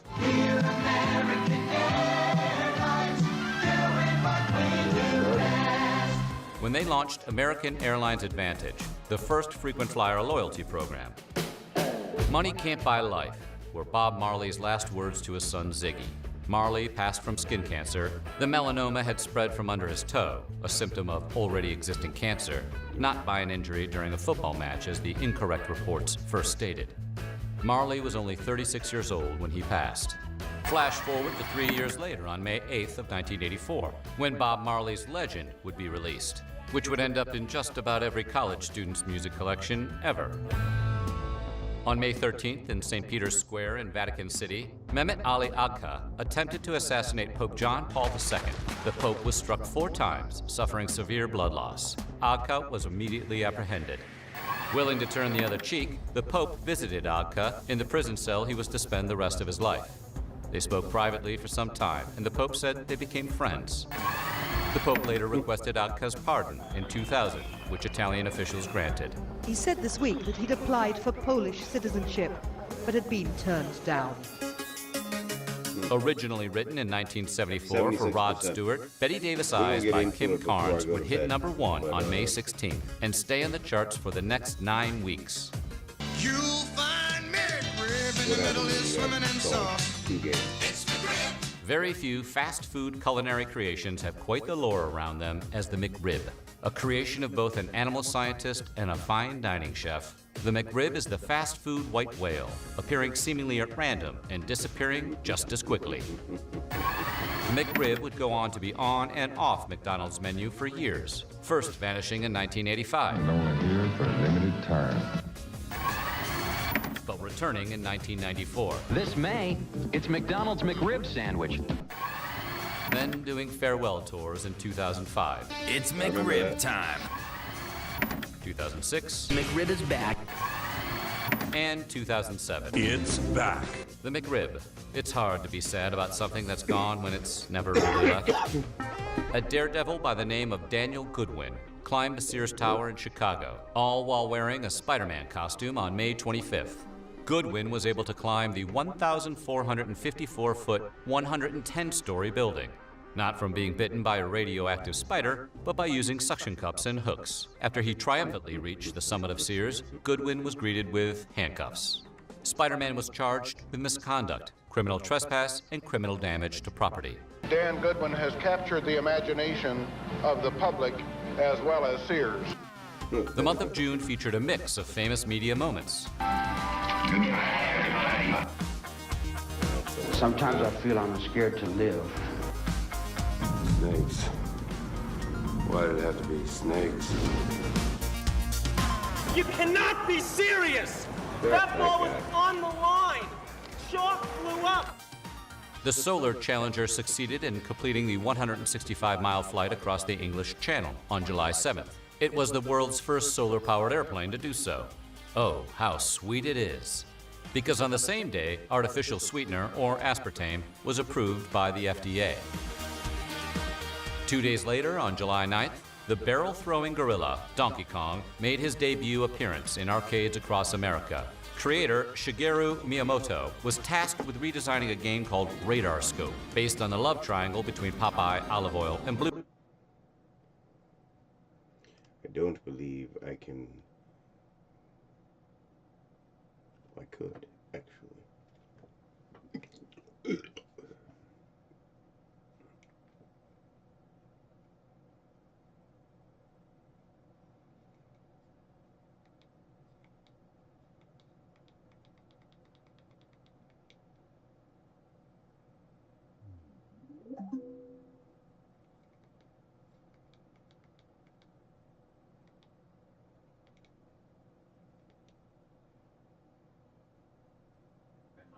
And Bluto. Nintendo couldn't get the rights to the characters. There we go. So the game was repositioned as a gorilla, a carpenter, and his girlfriend. Flash All right. forward to 1982 Let's. when Donkey Kong Jr. debuted. The carpenter would be changed to a plumber. Let's and check his it name out. was switched to Mr. Video, then Jumpman, and finally Mario. Extra fun fact, Mario was named after Mario Segale, the landlord of a Nintendo warehouse in the Seattle area. Kurt Russell stars as Snake Plissken in John Carpenter's science fiction action classic, Escape from New York. On July 17, 1981, two walkways collapsed at the Hyatt Regency Hotel in Kansas City, Missouri, one directly above the other. They crashed onto an event with approximately 1,000 guests, which was being held in the hotel's lobby, killing 114 people and injuring 216 others. The OG royal wedding on July 29th was between Lady Diana Spencer and Prince Charles, which was watched I can by always. a global I can. TV audience Yeah. estimated That's around fine. 750 million people. This storybook franchise would last until August 28th, when Di and Charles's divorce settlement was finalized. Tragedy would strike almost a year to the day later when Di perished in an automobile accident in Paris in late August of 1997. The Mercedes 600 carrying the princess, her Egyptian companion Dodi Al-Fayed, emerged from the tunnel a complete crumpled wreck. If any network defined the 80s, it was MTV. This is it. Welcome to MTV Music Television. On August 1st, they began their run. Back Back when they actually featured music videos, the network debuted the appropriately titled video, Video Killed the Radio Star. Brooke Shields, Martin Hewitt, Endless Love. Okay, so when you go to install, well, they recommend you do the GOG version of it, which is, I went ahead and did it. You'll install the game, and then you'll install Fallout London, and then you'll get another installer from the studio that will convert everything, because it says you won't be able to go back to the original Fallout 4 without reinstalling the original whatever, blah blah blah, without going back and doing it all over again. So here we are with Fallout London, like, until we're done, and I'm cool. We may hear back from Oliver in the coming years. I've played through Fallout 4 a couple of times, and I'm good. The IBM personal computer, commonly known as the IBM PC, was introduced on August 12, 1981. IBM made its personal computer to help a person be more productive. If your family owned one in the 80s, you were considered a neighborhood legend. You know, who knows? It may be the world's biggest backyard fence to talk over before long. The first woman to the highest court in the United States, Sandra Day O'Connor was nominated to the Supreme Court by President Reagan on August 19th. The only significant opposition has come from abortion opponents. The subject of abortion is a valid one, in my view, for legislative action, subject to any constitutional restraints or limitations. Hanna-Barbera, who shaped America's animated lives with Yogi Bear, the Jetsons, and Hong Kong Phooey, struck blue gold with the introduction of Papa Smurf, Brainy, and Smurfette on September 12, 1981. La la la la la la la la la la. Now try to get that out of your head. I'll get you. I'll get all of you if it's the last thing I ever do. Switching channels, 2 days later on September 14th. What you are witnessing is real. The People's Court. The Honorable Judge Joseph Wapner. If you had the dog on a leash. Rusty, his faithful bailiff. I've seen it on a bull in court. And mild-mannered announcer Doug Llewellyn. Don't resort to taking the law into your own hands. With a debut lineup for the long-running People's Court. Los Angeles Dodgers pitcher and rookie phenom Fernando Valenzuela threw his 8th shutout of the season, tying a 68-year-old record set in 1913 by Red Russell of the Chicago White Sox. Recorded by Olivia Newton-John and released as a single on September 28th, Physical not only flew to #1 on the U.S. Billboard Hot 100, it stayed there for 10 weeks, an 80s record. Sticking with music, a relatively unknown multi-instrumentalist by the name of Prince was the opener for the Rolling Stones at the Coliseum in Los Angeles. The Sun-Baked Stones audience was rowdy, booing Prince off the stage, pelting him with bottles, fruit, coins, and food. Jesus, the installation time. 1984, when Purple Rain would debut. The album would go on to sell over 17 million copies throughout the 80s. On October 20th, the Weather Underground organization. It's bad when you go to read the news when you're waiting for installs. The robbery of a Brinks armored car at the Nanuet Mall in Nanuet, New York. The trio stole $1.6 million in cash, killed a Brinks guard, 2 police officers, and wounded several bystanders. Although Lars Ulrich met James Hetfield 5 months earlier when he answered an ad the drummer placed in The Recycler, looking for other metal musicians to jam with, Metallica became a band on October 28, 1981. The band would play its first gig on March 14, 1982, at Radio City in Anaheim, California, a couple months later after they recruited Dave Mustaine as their lead guitarist. On November 16, 1981, soap opera General Hospital presented the marriage of Luke and Laura, which was watched by 30 million viewers and remains the highest-rated hour in American daytime soap opera history. We go to a yacht off the coast of Catalina Island, where on November 29th, actress Natalie Wood was on a yacht with her husband, actor Robert Wagner, her friend, actor Christopher Walken, and the yacht's captain when she mysteriously disappeared in the middle of the night.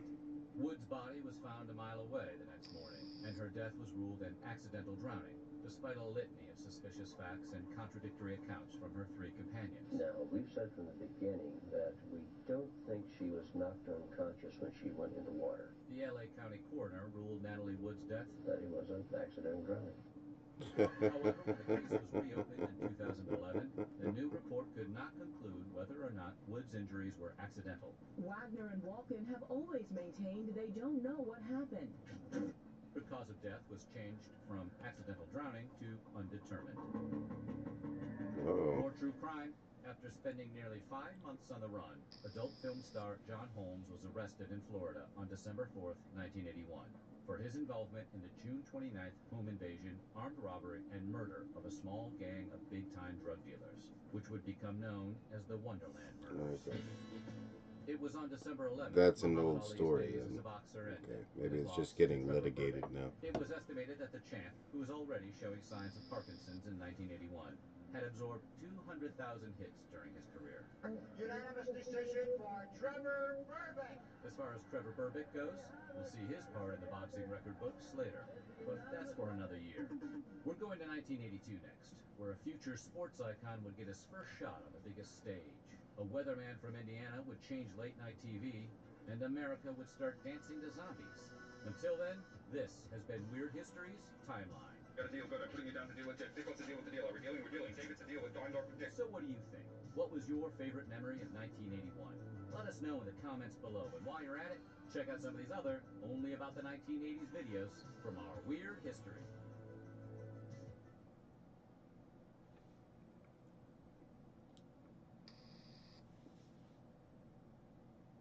(1982). What a year it was. 82 would see some now iconic items taking shape. A gapped-toothed comedian take over late night, the emergence of the war on drugs' most laughable catchphrase, and the rise of the machines. And let's not forget, 1982 would be filled with plenty of spicy drama. Yeah. We're going to talk about the news, culture, sports, and entertainment, and all that was weird in the 80s. This is Timeline. Yeah. I can't disagree. Today, we're moving on to 1982. Oh. Before we get started, be sure to subscribe to the Weird History. Extremely channel and ugly let us know in the political comments below times we're what in, you guys. miss about the 80s. Okay then, are you ready to do 82? Don't worry, we've got you covered. This is 1982. Starting off in 82, 10-year-old Donnie Priest would be the sole survivor when his mother, Lee Vaughn, and stepfather and pilot, Ron Vaughn, flew a single-engine Grumman AA-5B plane into a snowy slope near the northeastern edge of Yosemite National Park. After spending 5 days in freezing weather, Donnie Priest was found by a search and rescue team. Priest lost both of his legs below the knee due to severe frostbite.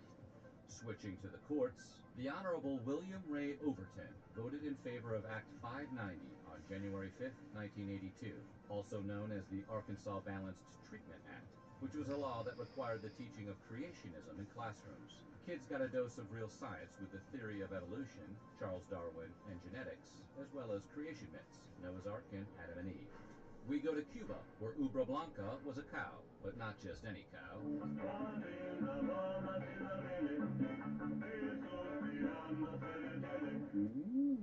Spanish for white udder, Ubra Blanca was known for the enormous amount of milk she produced every day.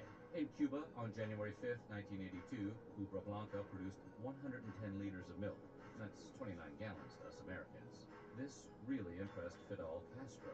He often referred to Ubra Blanca's prodigious output in speeches as evidence of communism's superior breeding skills. 3rd and 3. We'll see a pickup sometime on the right side, possibly. Montana. Looking, throwing in the end zone. 46%. I Love Rock and Roll was originally recorded by the British band Arrows in 1975. The song went mostly unnoticed until Joan Jett and the Blackhearts recorded their version of it, released as a single on January 19th. Jett's version reached #1 on Billboard's Hot 100 exactly 1 month later, on February 19th. Staying with music, while performing at the Veterans Memorial Auditorium in Des Moines, Iowa on January 20th, during his Diary of a Madman tour, Ozzy Osbourne picked up a fake bat and bit its head off. Well, Ozzy at least thought it was fake. Mark Neal 17-year-old fan threw a real bat on stage, as one apparently does when in Iowa. And due to fog machines, a flash There we go. show, and lots of drugs, That's what I'm dealing with right now. his head to the crowd and That's why I've got the weird history on to, you know. Dead when he brought it to the venue, but Ozzy swears the bat bit him first. We don't want to spend all our time discussing you biting the heads off stuff, but is this okay to be doing this stuff? Sticking with Dave, on February 1st, David Letterman debuted Late Night, arguably the most exciting, innovative, and insane late-night talk show ever. In its 11 seasons, Letterman would throw crap off buildings, introduce us to stupid pet tricks, and host incredible bands that would have never gotten the chance to perform on television otherwise. His first guest was the one and only Bill Murray. Dave Letterman, come on, everybody out! Released on September 13th, 1981, it took the Jay Giles Band's Centerfold over 4 months to hit #1 on the U.S. Billboard Hot 100. But when it did, it stayed there for 6 weeks. Staying on the music theme, by the mid-70s, jazz legend Thelonious Monk had disappeared from the scene he influenced so greatly with his unique improvisational style. More than a complex musician, he was a complex person. Sadly, jazz historians attribute his quirky behavior to manic depression and schizophrenia. Monk died on February 17th. Another sad passing happened in March. Philip Kindred Dick, the world-renowned science fiction writer responsible for some of the genre's most influential work, died on March 2nd. Months later, Blade Runner, which was a film based off the Philip K. Dick novel Do Androids Dream of Electric Sheep, debuted on June 25th, 1982. Good evening, I'm Marty McNeely for WGN News. Comic actor John Belushi died today at a rented hotel bungalow in the Hollywood Hills. While holed up in the Chateau Marmont in Los Angeles, John Belushi would go on the last party bender of his life. Just after midnight, Belushi was visited separately by his friends Robin Williams, Robert De Niro, and Catherine Evelyn Smith, who we'd find out later was the person who injected Belushi with 11 speedballs, which led to his death. Smith eventually served 15 months in prison and was later deported to Canada. Now, we go to the New Orleans Superdome, where the North Carolina Tar Heels were down by 1 with less than 20 seconds left in the game. Freshman Mike Jordan then sinks a 16-foot jumper, helping the Heels win the NCAA championship. Michael Jordan! On this night, Mike became Michael. We may see this Michael Jordan guy a few more times this decade. Jane Fonda's first exercise video debuted on April 24th, simply titled Workout. Inspired by her best-selling book, Jane Fonda's Workout Book, Fonda brought aerobics to the masses. Next, a music and crime story. While driving his 1977 Porsche Turbo Carrera near Sunset Boulevard, Rod Stewart was approached by an armed gunman in broad daylight. The gunman demanded the keys to Stewart's $50,000 wheels. That's $133,000 converted for inflation. Hopped in the car and sped off, leaving Rod and his 3-year-old daughter, Kimberly, on the curb. It doesn't pay to not pay your taxes. Actress Sophia Loren voluntarily surrendered in Italy and went to jail on May 19th. The charges stemmed from a discrepancy on her 1974 tax return, in which she filed in a lower tax bracket. She then served 17 days of a 30-day jail term in a women's prison. The beloved Satchel Paige. But his exact date of birth was one of the mysteries that came with him into the big leagues when he pitched his first game for the Cleveland Indians after being drafted from the Negro League. Jack, I'm going to tell you the truth. I don't think it was a very few people in the United States know my age or where I come from even now, let alone know my age, because I've been playing ever since I was a kid. I never had a job. But still, they say I'm 100 years old, and everybody I meet, they say they played ball with me. Some of them's 100, some of them's 85 and 90. We now go to the courts. On June 15th, the Supreme Court made a landmark I mean, decision can they though? Can he step down? Deny students a free public education on account of their immigration status. The case began in 1977 when 4 immigrant families sued the Tyler, Texas school district after their children were kicked out and then told they had to pay tuition to gain entrance into their schools. Staying with the justice system, on June 21st, having been charged with 13 offenses, would-be assassin John Hinckley was found not guilty by reason of insanity. Hinckley wrote that the assassination attempt was the greatest love offering in the history of the world, in an odd way trying to win actress Jodie Foster's heart. I believe that it's the letter So, since that is doing its thing there, I can actually bring it over here. 1981. About something that's gone when it's never really left. August 4th, 1981, Oliver North was assigned to the White House's National Security Council, where he served as a lobbyist, focusing as a... Very few fast food culinary creations have quite the lore around them as McDonald's The McRib. A creation of both an animal scientist and a fine dining chef, the McRib is the fast food white whale, appearing seemingly at random and disappearing just as quickly. The beloved McRib sandwich had a long journey from creation to consumption. Today we'll dive deeper into the weird history of the McRib. But before we do, be sure to click on the subscribe button below and let us know in the comments what other odd food histories you would like to hear about next. Do we hear your mouths watering? Grilled pork and that sassy sauce. McRib. Chomp, chomp, chomp. In the 1970s, the American public became all weird to red meat after the feds stepped in and cautioned against eating large quantities of delicious cholesterol-filled fast food beef. Wendy's and Burger King managed to offer alternatives to the yummy cow.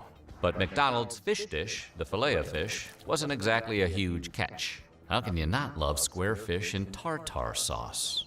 The company sought out to find a beef alternative, and while most would think chicken as the most obvious next step, McDonald's crossed a different road.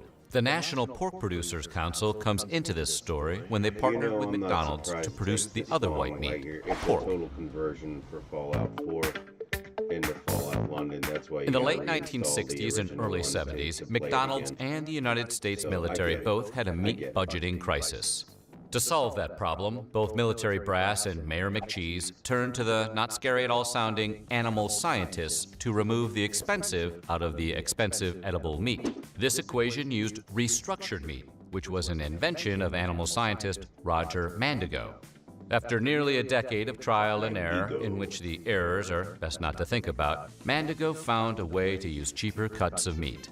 Adorably, they were labeled trimmings, but in reality, these trimmings included skin, hearts, and stomachs, normally viewed in American culture as throwaway organs and not as food. They reduced the size of the rejected animal organs using a mechanical process called comminution. This process would flake, chunk, grind, chop, or slice the waste items into uniform pieces that allowed them to be engineered into a palpable patty.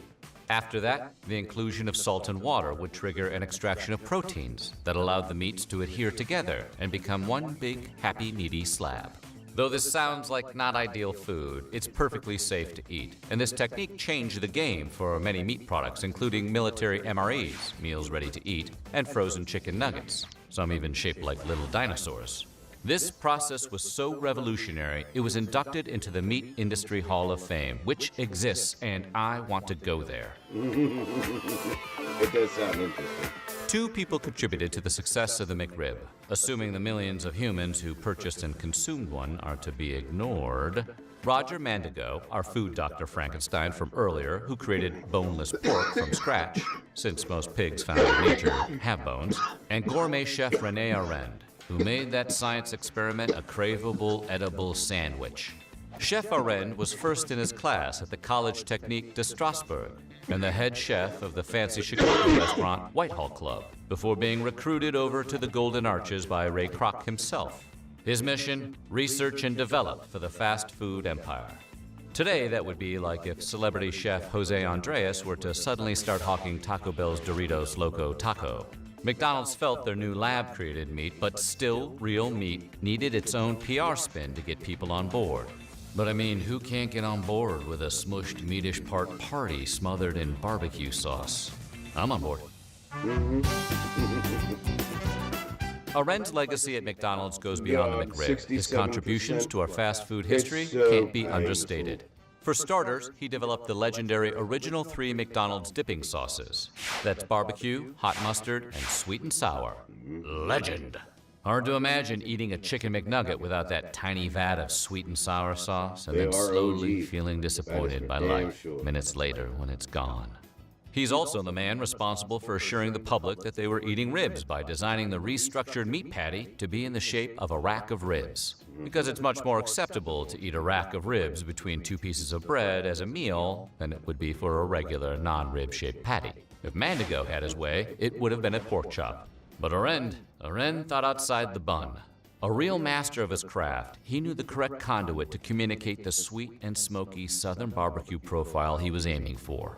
He completed his magnum opus with the addition of pickles, sliced white onions, additional barbecue sauce, all sandwiched in a French roll. Genius! Amen. Arend and Mandigo had done their part and created a dish worthy of a spooky clown.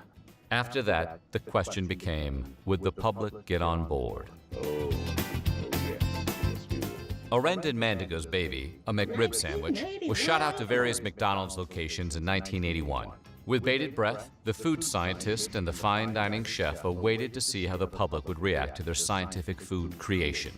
Would there be overturned cars in the parking lots of McDonald's as patrons took to the streets in protest of this horrid culinary beast? Or would there be barbecue tears of sticky joy oozing down their faces with lines circling around blocks for the chance to get a taste of that sweet, sweet Frankenmeat?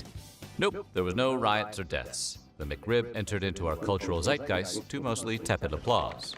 However, regionally, it was a huge success, especially in the Midwest, where not many of those patriots say no to meat. Yeah, no shit. After the uneventful McRib's rollout of 1981, what'd you say this was again? McDonald's chugged the McRib along, serving their slab sandwich for 4 years before suddenly removing it in 1985. The barbecue pot sauce thickens. Whether this was due to poor sales numbers, increases in the cost of pork meat trimmings, or a marketing ploy to create a demand due to lack of supply is undetermined. Whatever it was, the masses were not happy. I love the McRib! I love it! And as humans, we often want what we can't have. With the McRib no longer an option for pork-hungry patrons, those poor patrons were particularly unhappy. I want the McRib! Hearing the rumbling of millions of hungry tummies, McDonald's threw the McRib back onto the menu for a limited time, distinguishing itself as the first limited-run fast food menu item. The return of the McRib caused a spike in the pork and hog futures, as it does most of the time when McDonald's rolls out its popular meaty treat. The mutual interests of the National Pork Producers Council and McDonald's resulted in a happy marriage between the two.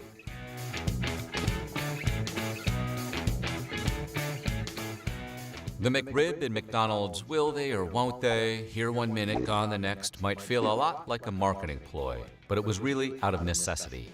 The manufactured pork delicacy made another comeback in 1989, and this beefy beauty was a bona fide boomer nationwide. But a shaken public trust found itself uncomfortable with the idea of driving through the local McDonald's for a barbecue snack and it not being there. After all, the item was pulled and reintroduced from the menu several times for 5 years. It was perceived to be random and possibly on the whims of the shadowy Ronald McDonald, that goddamn clown. But unlike the Hamburglar, Ronald wasn't trying to pull a fast one over on the American people. The price of pork is in constant flux, meaning sometimes it doesn't make economical sense to continue serving the restructured pork meat due to rising costs. Others, let's call them McRib truthers, denied that the removal of the precious succulent Frankenwich was due to costs and believed McDonald's was guilty of arbitrage, or only selling the meat when the prices were at their lowest to make money off both the raw product and the completed sandwich at the same time. Ask those same people what shape the Earth is and get ready to be very disappointed by their responses. In 1994, McDonald's was done playing games with America's partially clogged hearts. They finally pulled the trigger and put a ring on the McRib, making it a year-round fast food staple. Though, as love stories often go, it took an unlikely third party to finally push McDonald's into commitment. 1994 was also the same year the live-action film Flintstones slid off a brontosaurus and into movie theaters nationwide. McDonald's sensed a marketing cross-promotion, like a New York City rat senses a piece of pizza. McDonald's pork patty was shaped like a slab of ribs. The family car was tipped over with a rack of ribs. For crying out loud, it's obvious, everybody. McDonald's leaned way into this cross-promotional deal with Universal Pictures. Welcome to Rockdonald's. May I chisel your order? Pulling genius moves, such as changing the name to Rockdonald's, changing the interior of the restaurants into a Stone Age theme, and creating special Flintstones merch like glasses, mugs, and toys. The marketing was a hit for McDonald's, and it allowed the sandwich to remain on the menu throughout the years. regardless if there was currently a Stone Age-based movie in the theaters. That came out for Batman Forever with the Riddler.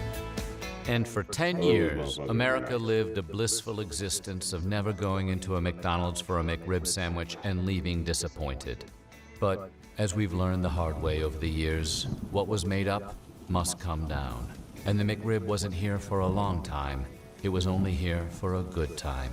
In 2005, McDonald's turned 50, and to celebrate, they pulled the McRib off of the menu, but not before sending it off on a farewell tour. The tour was meant to replicate that of a rock band, who also throws in the towel in order to retire to a quiet life in Branson, Missouri. Give me the knife! Only in this case, it was a sandwich being temporarily removed from the menu with a lot of fanfare. Some locations offered McRib and general pork trivia, as well as a petition to sign, to keep McDonald's from ruining their lives by removing the sandwich from their menus, like monsters. The sandwich, like Brett Favre, continued its fake farewell tour for the next 2 years in 2006 and 2007, creating even more product scarcity and increasing the demand for the McRib sandwich. 80%. They might have made a fake advocacy group for boneless pork as a marketing ploy. And that would really hurt boneless pig farmers everywhere. But when it came to the actual conditions of boneful pigs, McDonald's put its money where its barbecued stained mouth was. In 2012, the company made history when they announced they would no longer purchase pork from companies that used pig gestation crates. Pigs kept in tiny gestation crates are confined in spaces literally too small to move in, and were considered to be grossly inhumane. Factory farmers still treat their pigs this way, but the Fry Guys have no interest in dealing with a farm that does. Since McDonald's is one of the largest purchasers of pork, buying over 250 million pounds of pork each year, thanks in large part to the booming success of the McRib, this was a very big deal.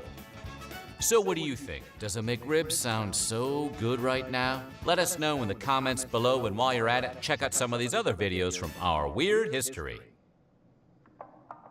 The mysterious death of Natalie Wood. In November of 1981, actress Natalie Wood was on a yacht in California off the coast of Catalina Island with her husband, actor Robert Wagner, her friend, actor Christopher Walken, and the yacht's captain, Dennis Davern, when she mysteriously disappeared in the middle of the night. Wood's body was found a mile away the next morning, and her death was ruled an accidental drowning, despite a litany of suspicious facts and contradictory accounts from her 3 companions. The case is so puzzling and bizarre that it was recently reopened in 2018. See if you can figure out what happened that night almost 40 years ago. The LA County coroner ruled Natalie Wood's death an accidental drowning in 1981, explaining the cuts and bruises on her face, wrist, knees, and ankles as a result of attempts to climb back aboard the yacht after falling in the water. However, when the case was reopened in 2011, the medical examiner determined that Woods' bruises were inflicted before she fell overboard. The new report could not conclude whether or not Woods' injuries were accidental, but determined that the location and amount of her bruising couldn't have resulted from her fall. Her cause of death was changed from accidental drowning to undetermined. Natalie Wood's husband, Robert Wagner, was initially cleared of any suspicion, but LA County investigators finally named him a person of interest in 2018, nearly 40 years after Wood's death. Later that same year, Dennis Davern, the captain of the Splendor, appeared on a Dr. Phil show and claimed he heard Wagner and Wood fighting just before she disappeared, insisting you could hear things being thrown around the stateroom. Davern then stated that he fully believes Wagner murdered Wood, attacking her and throwing her overboard in a fit of rage. The theory accepted by investigators in 1981 was that Wood slipped as she was sitting alone in a dinghy and attempting to tie it to the yacht.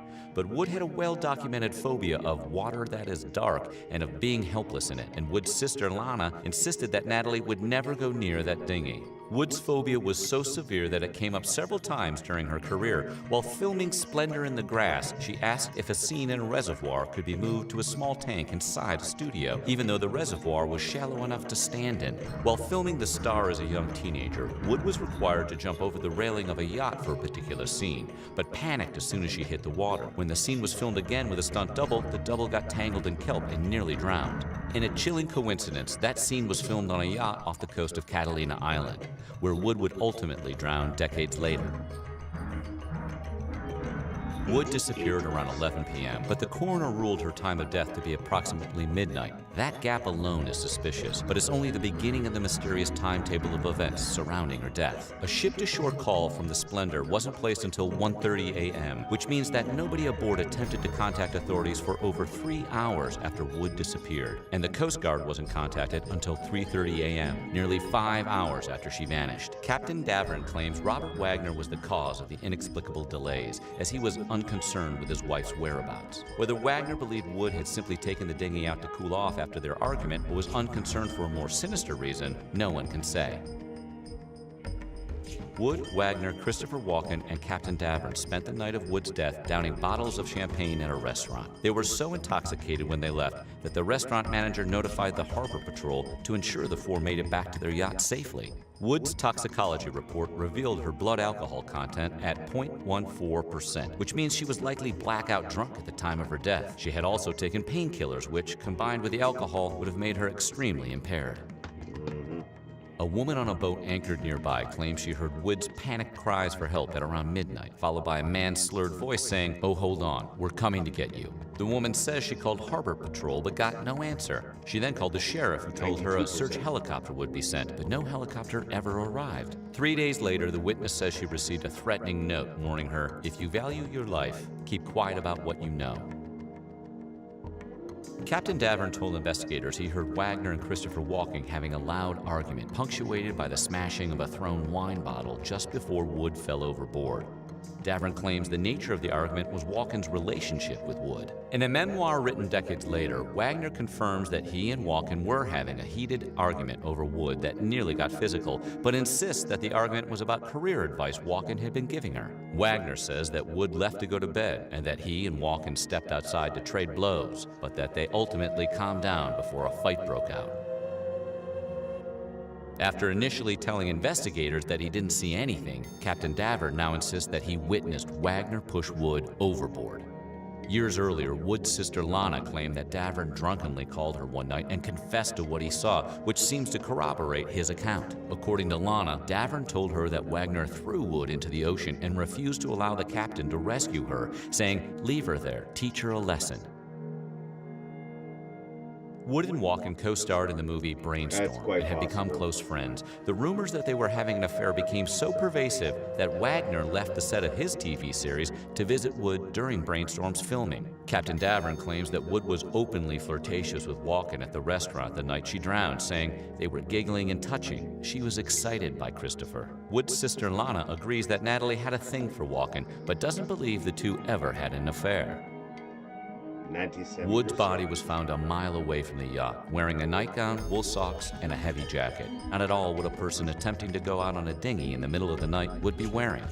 Her clothes had taken on so much water that they were still wet during an examination of her body 24 hours later. The jacket, in particular, was so saturated it weighed between 30 and 40 pounds, effectively a dead weight on her back that would have easily thwarted any attempt to climb back into the boat. In his initial statement to police, Captain Davern said that the four of them returned to the yacht from the restaurant and continued drinking heavily, and Wood and Walken grew increasingly flirtatious until Wagner exploded with rage and smashed a bottle of wine on the table. According to Davern's statement, Wood and Walken went to their separate rooms, and Wagner eventually followed his wife to talk to her, at which point the captain claims he heard them having a loud, violent argument. He heard the couple's fight move out of their room, and then heard the sound of a dinghy being untied. Davern said that Wagner returned looking sweaty and disheveled, and the two men continued to drink until about 1:30 a.m. when Wagner left to check on Wood and discovered she was missing. After making his statement to the police, Christopher Walken kept completely silent about Wood's death for 2 years. He finally commented in an effort to put an end to public speculation by saying it was an accident. However, Walken told the police that Wood's death was a direct result of a long, drunken argument with Wagner, which seems to corroborate. All right.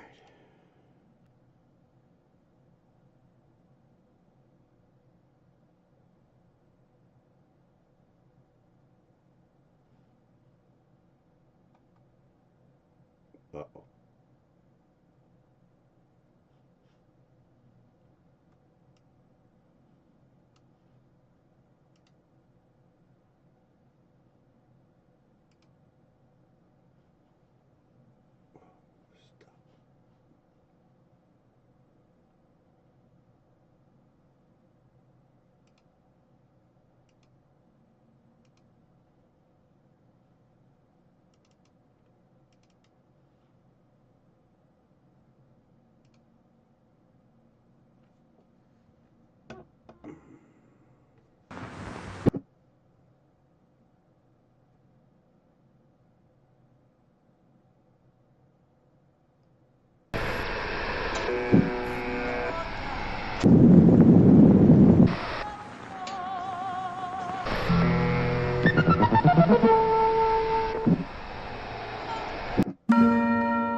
All right, trying to get.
got about a half an hour. So I'll do the opening bit.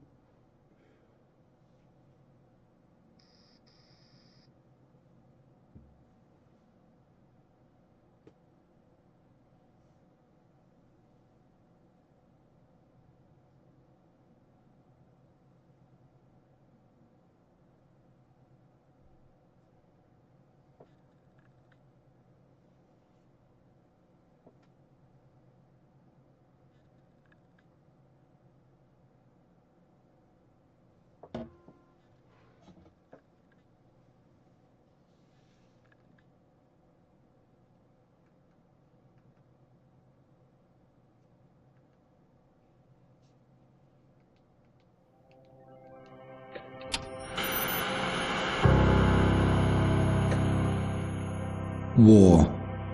War never changes. Since the dawn of man, when tribes beat each other to death over necessities, the will to power has been the driving force of mankind. When the great fires of humanity's ambition ravaged the earth, it was not our doing, for the bloodiest chapter of human history had only begun. Britain was not spared the hellfire, and London, a monument to mankind's ambition, was returned to the state of nature. Those who emerged from the ashes did so from a network of underground bunkers known as Pindar stations. And so it was that the embers of civilization would ignite once again. Over a century later, through the military might of the Tommies, an aristocratic parliament continues to give orders. But few are still listening. In the Tower Hamlets, the fifth column rises. Training drums beat and uniforms march, all in the name of their dear leader, Eve Varney. Across the Thames, in the pastures of Richmond, a great army gathers strength. Styled on the Camelot knights of days past, they're headed once more unto the breach.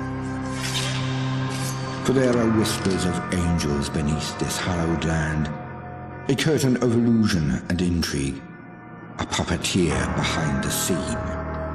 Only one thing is certain. Those who take the road to Westminster will be forever changed. Because in mankind's pursuit of power, there is no price too high, no life too valuable, and no ideal too sacred. Because war never changes.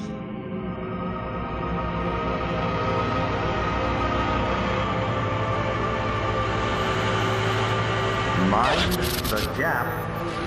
Mind the gap. Stand clear of the doors, please.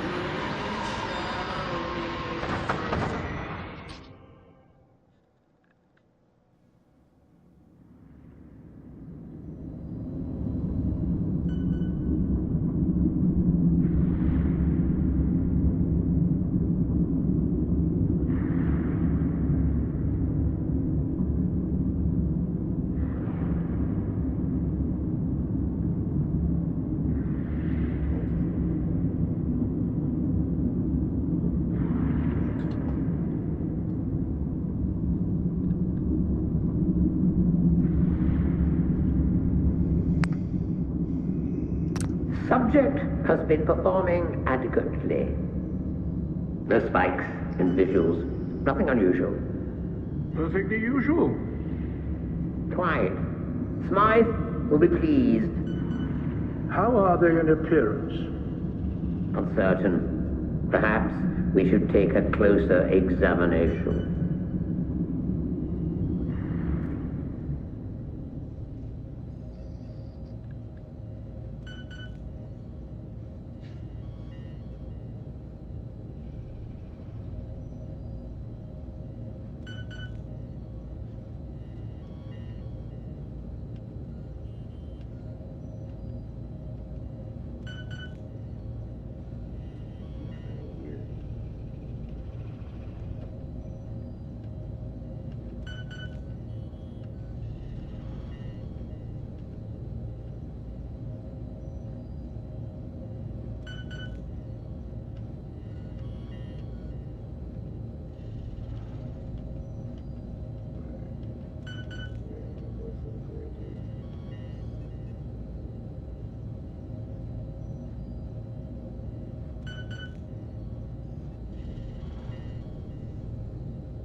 Excellent. A rapid progress is being made. And with zero anomaly. Of course. Now, what about their physical and mental development?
Gentlemen, I trust everything is going well.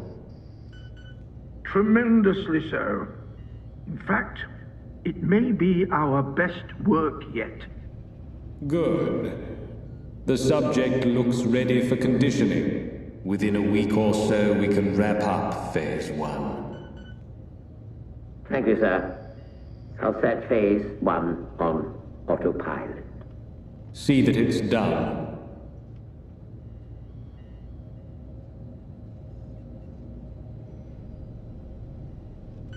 Seems to be rousing a bit. Not to worry. Let's put them back under.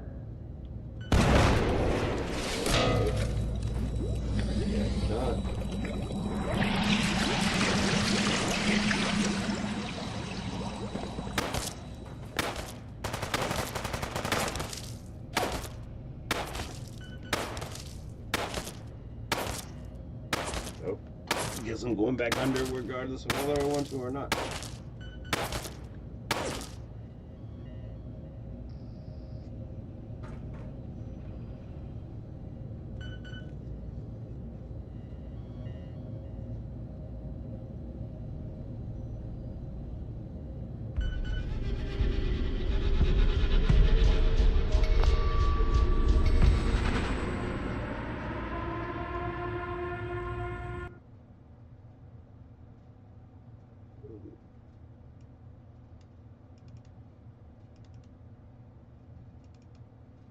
Alright, cool.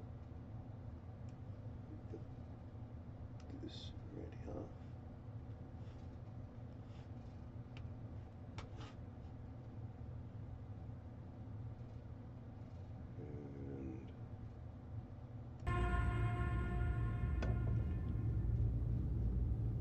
And that really sucks.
Is that a ghoul? Well, it's the head of a ghoul and it's old school too.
Okay, buddy.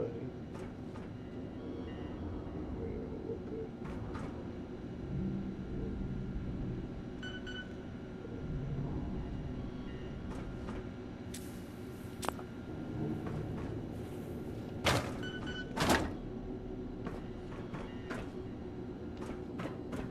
Remember, this is a Fallout game.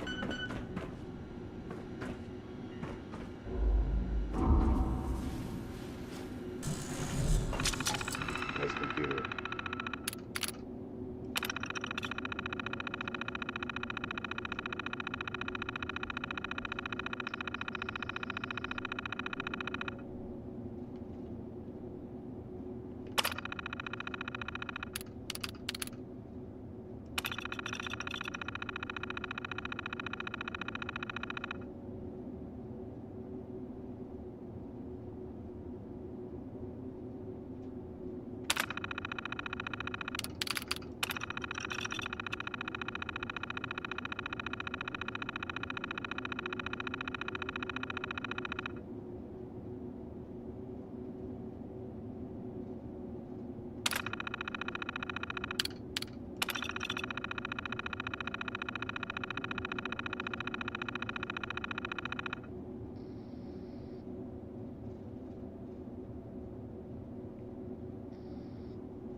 Unexpected, but kind of cool. At least I know the melee attack works.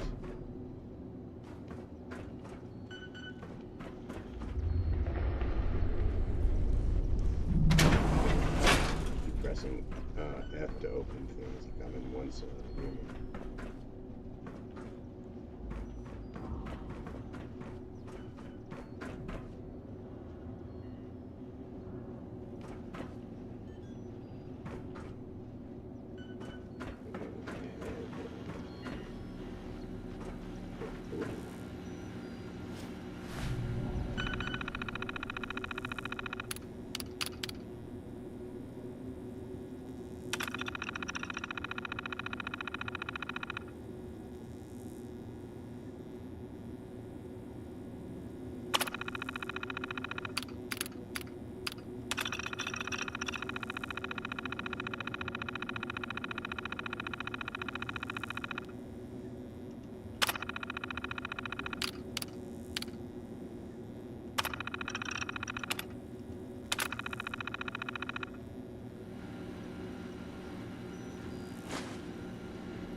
Attaboy.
Literally going out the door with nothing. No weapons at all. Oh. In the combination. I guess.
Please get a gun or something.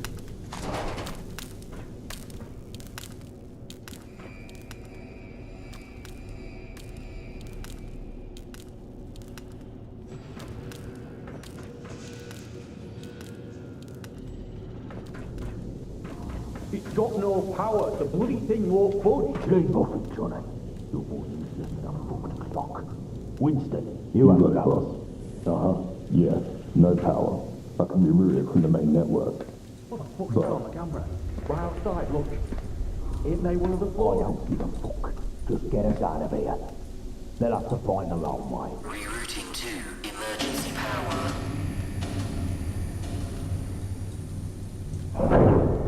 Onwards and upwards.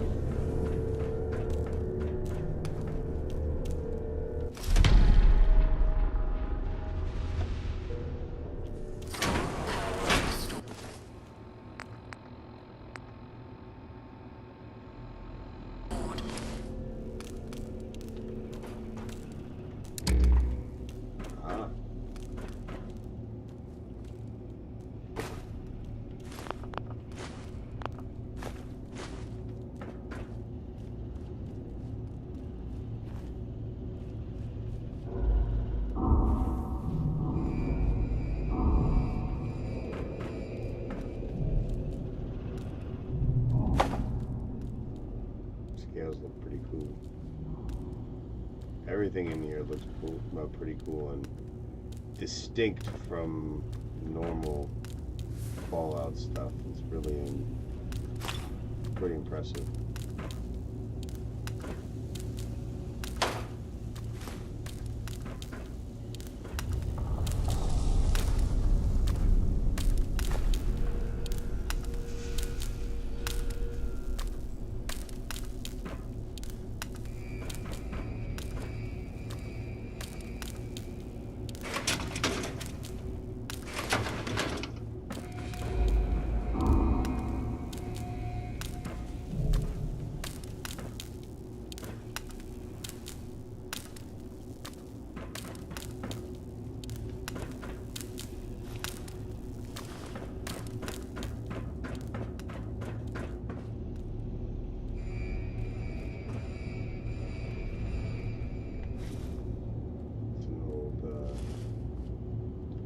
One of the computers you see in the Institute.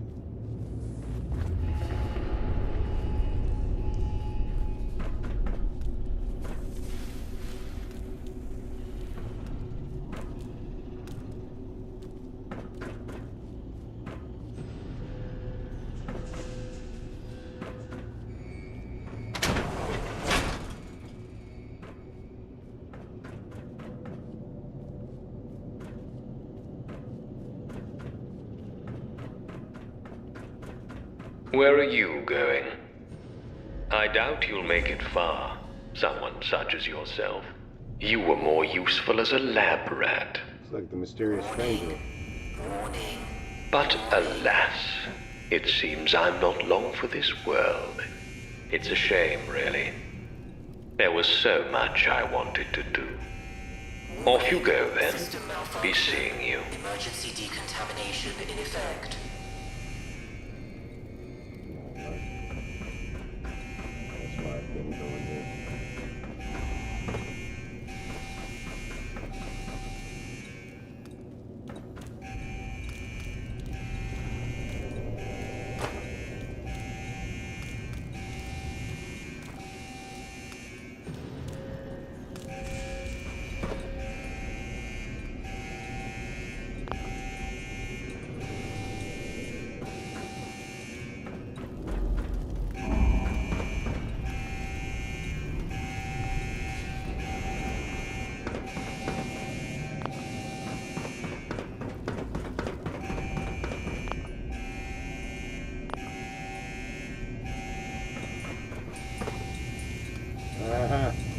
And that looks like an Amazon box.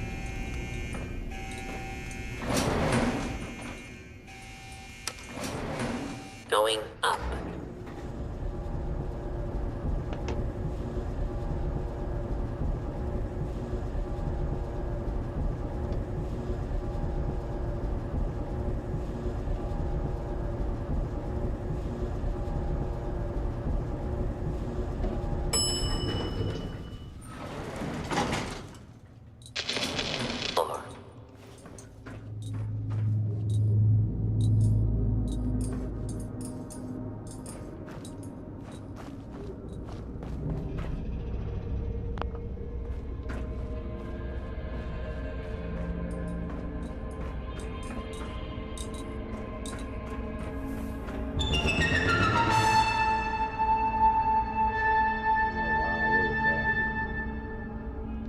You are quite the wayfarer, aren't you? Escaping all that hubbub. With all you've been through, I'm impressed.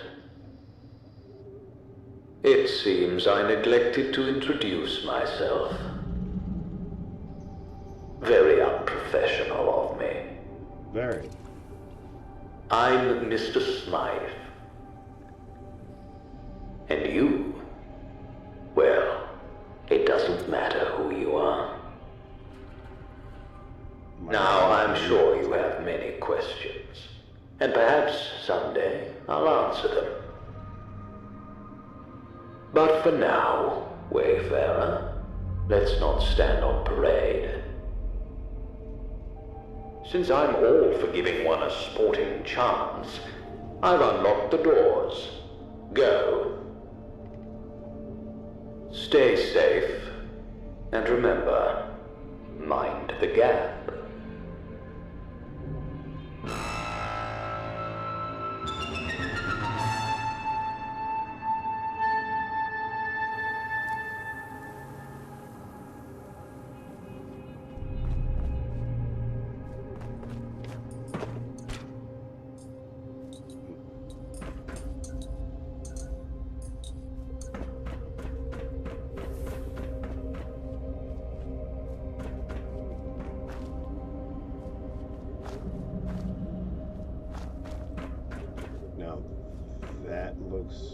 That trash looks familiar. These trees.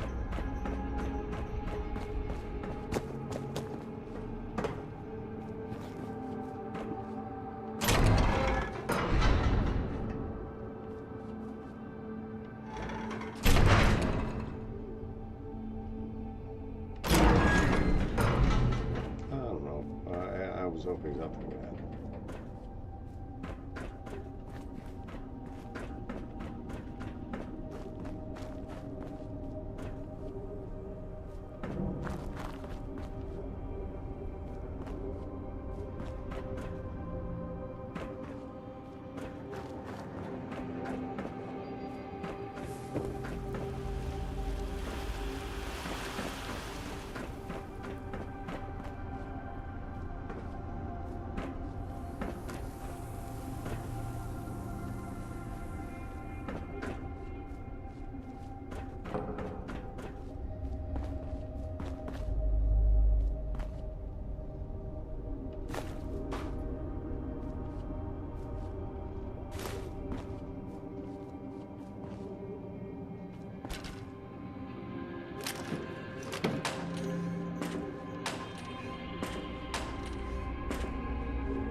Slocum's Joe.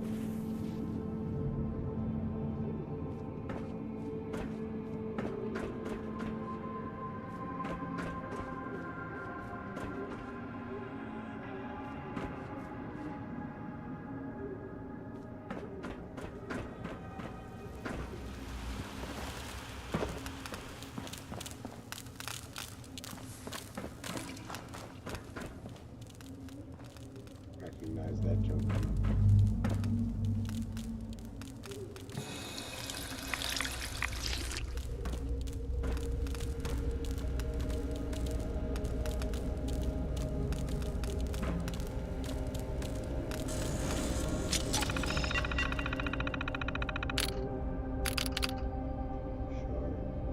Vertical City.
I think I'm about to call it here for the night, though.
I'm gonna see how the melee works with this guy.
That was cool and very satisfying. Oh, somebody had a birthday right before the end. That's depressing.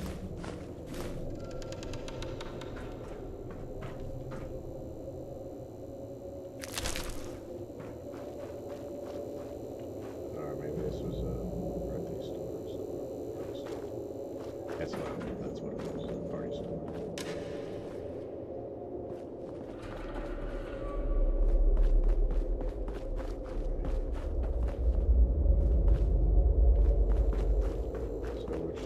Which of that way?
Yeah!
I think I might want to go back down to the train station.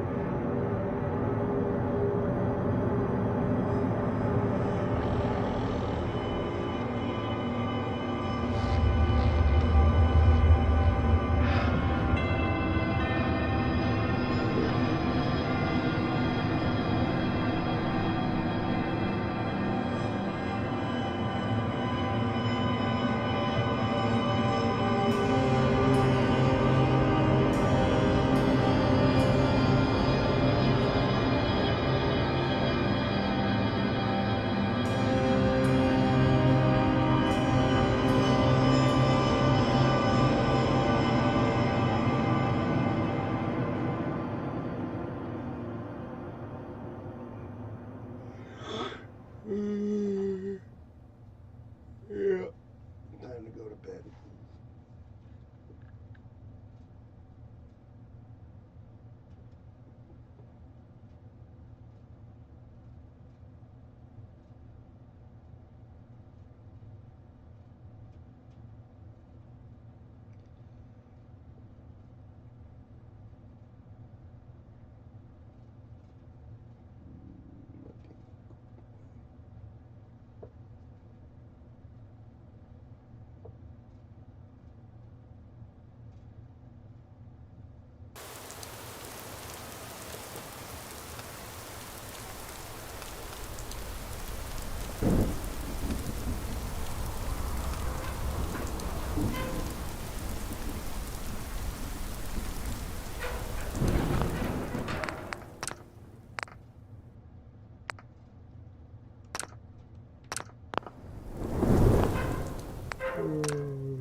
All right, ladies and gentlemen, thank you for joining me.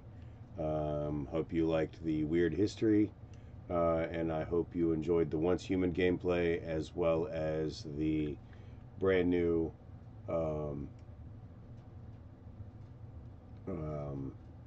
Fallout's London gameplay. Be safe, be happy, be healthy.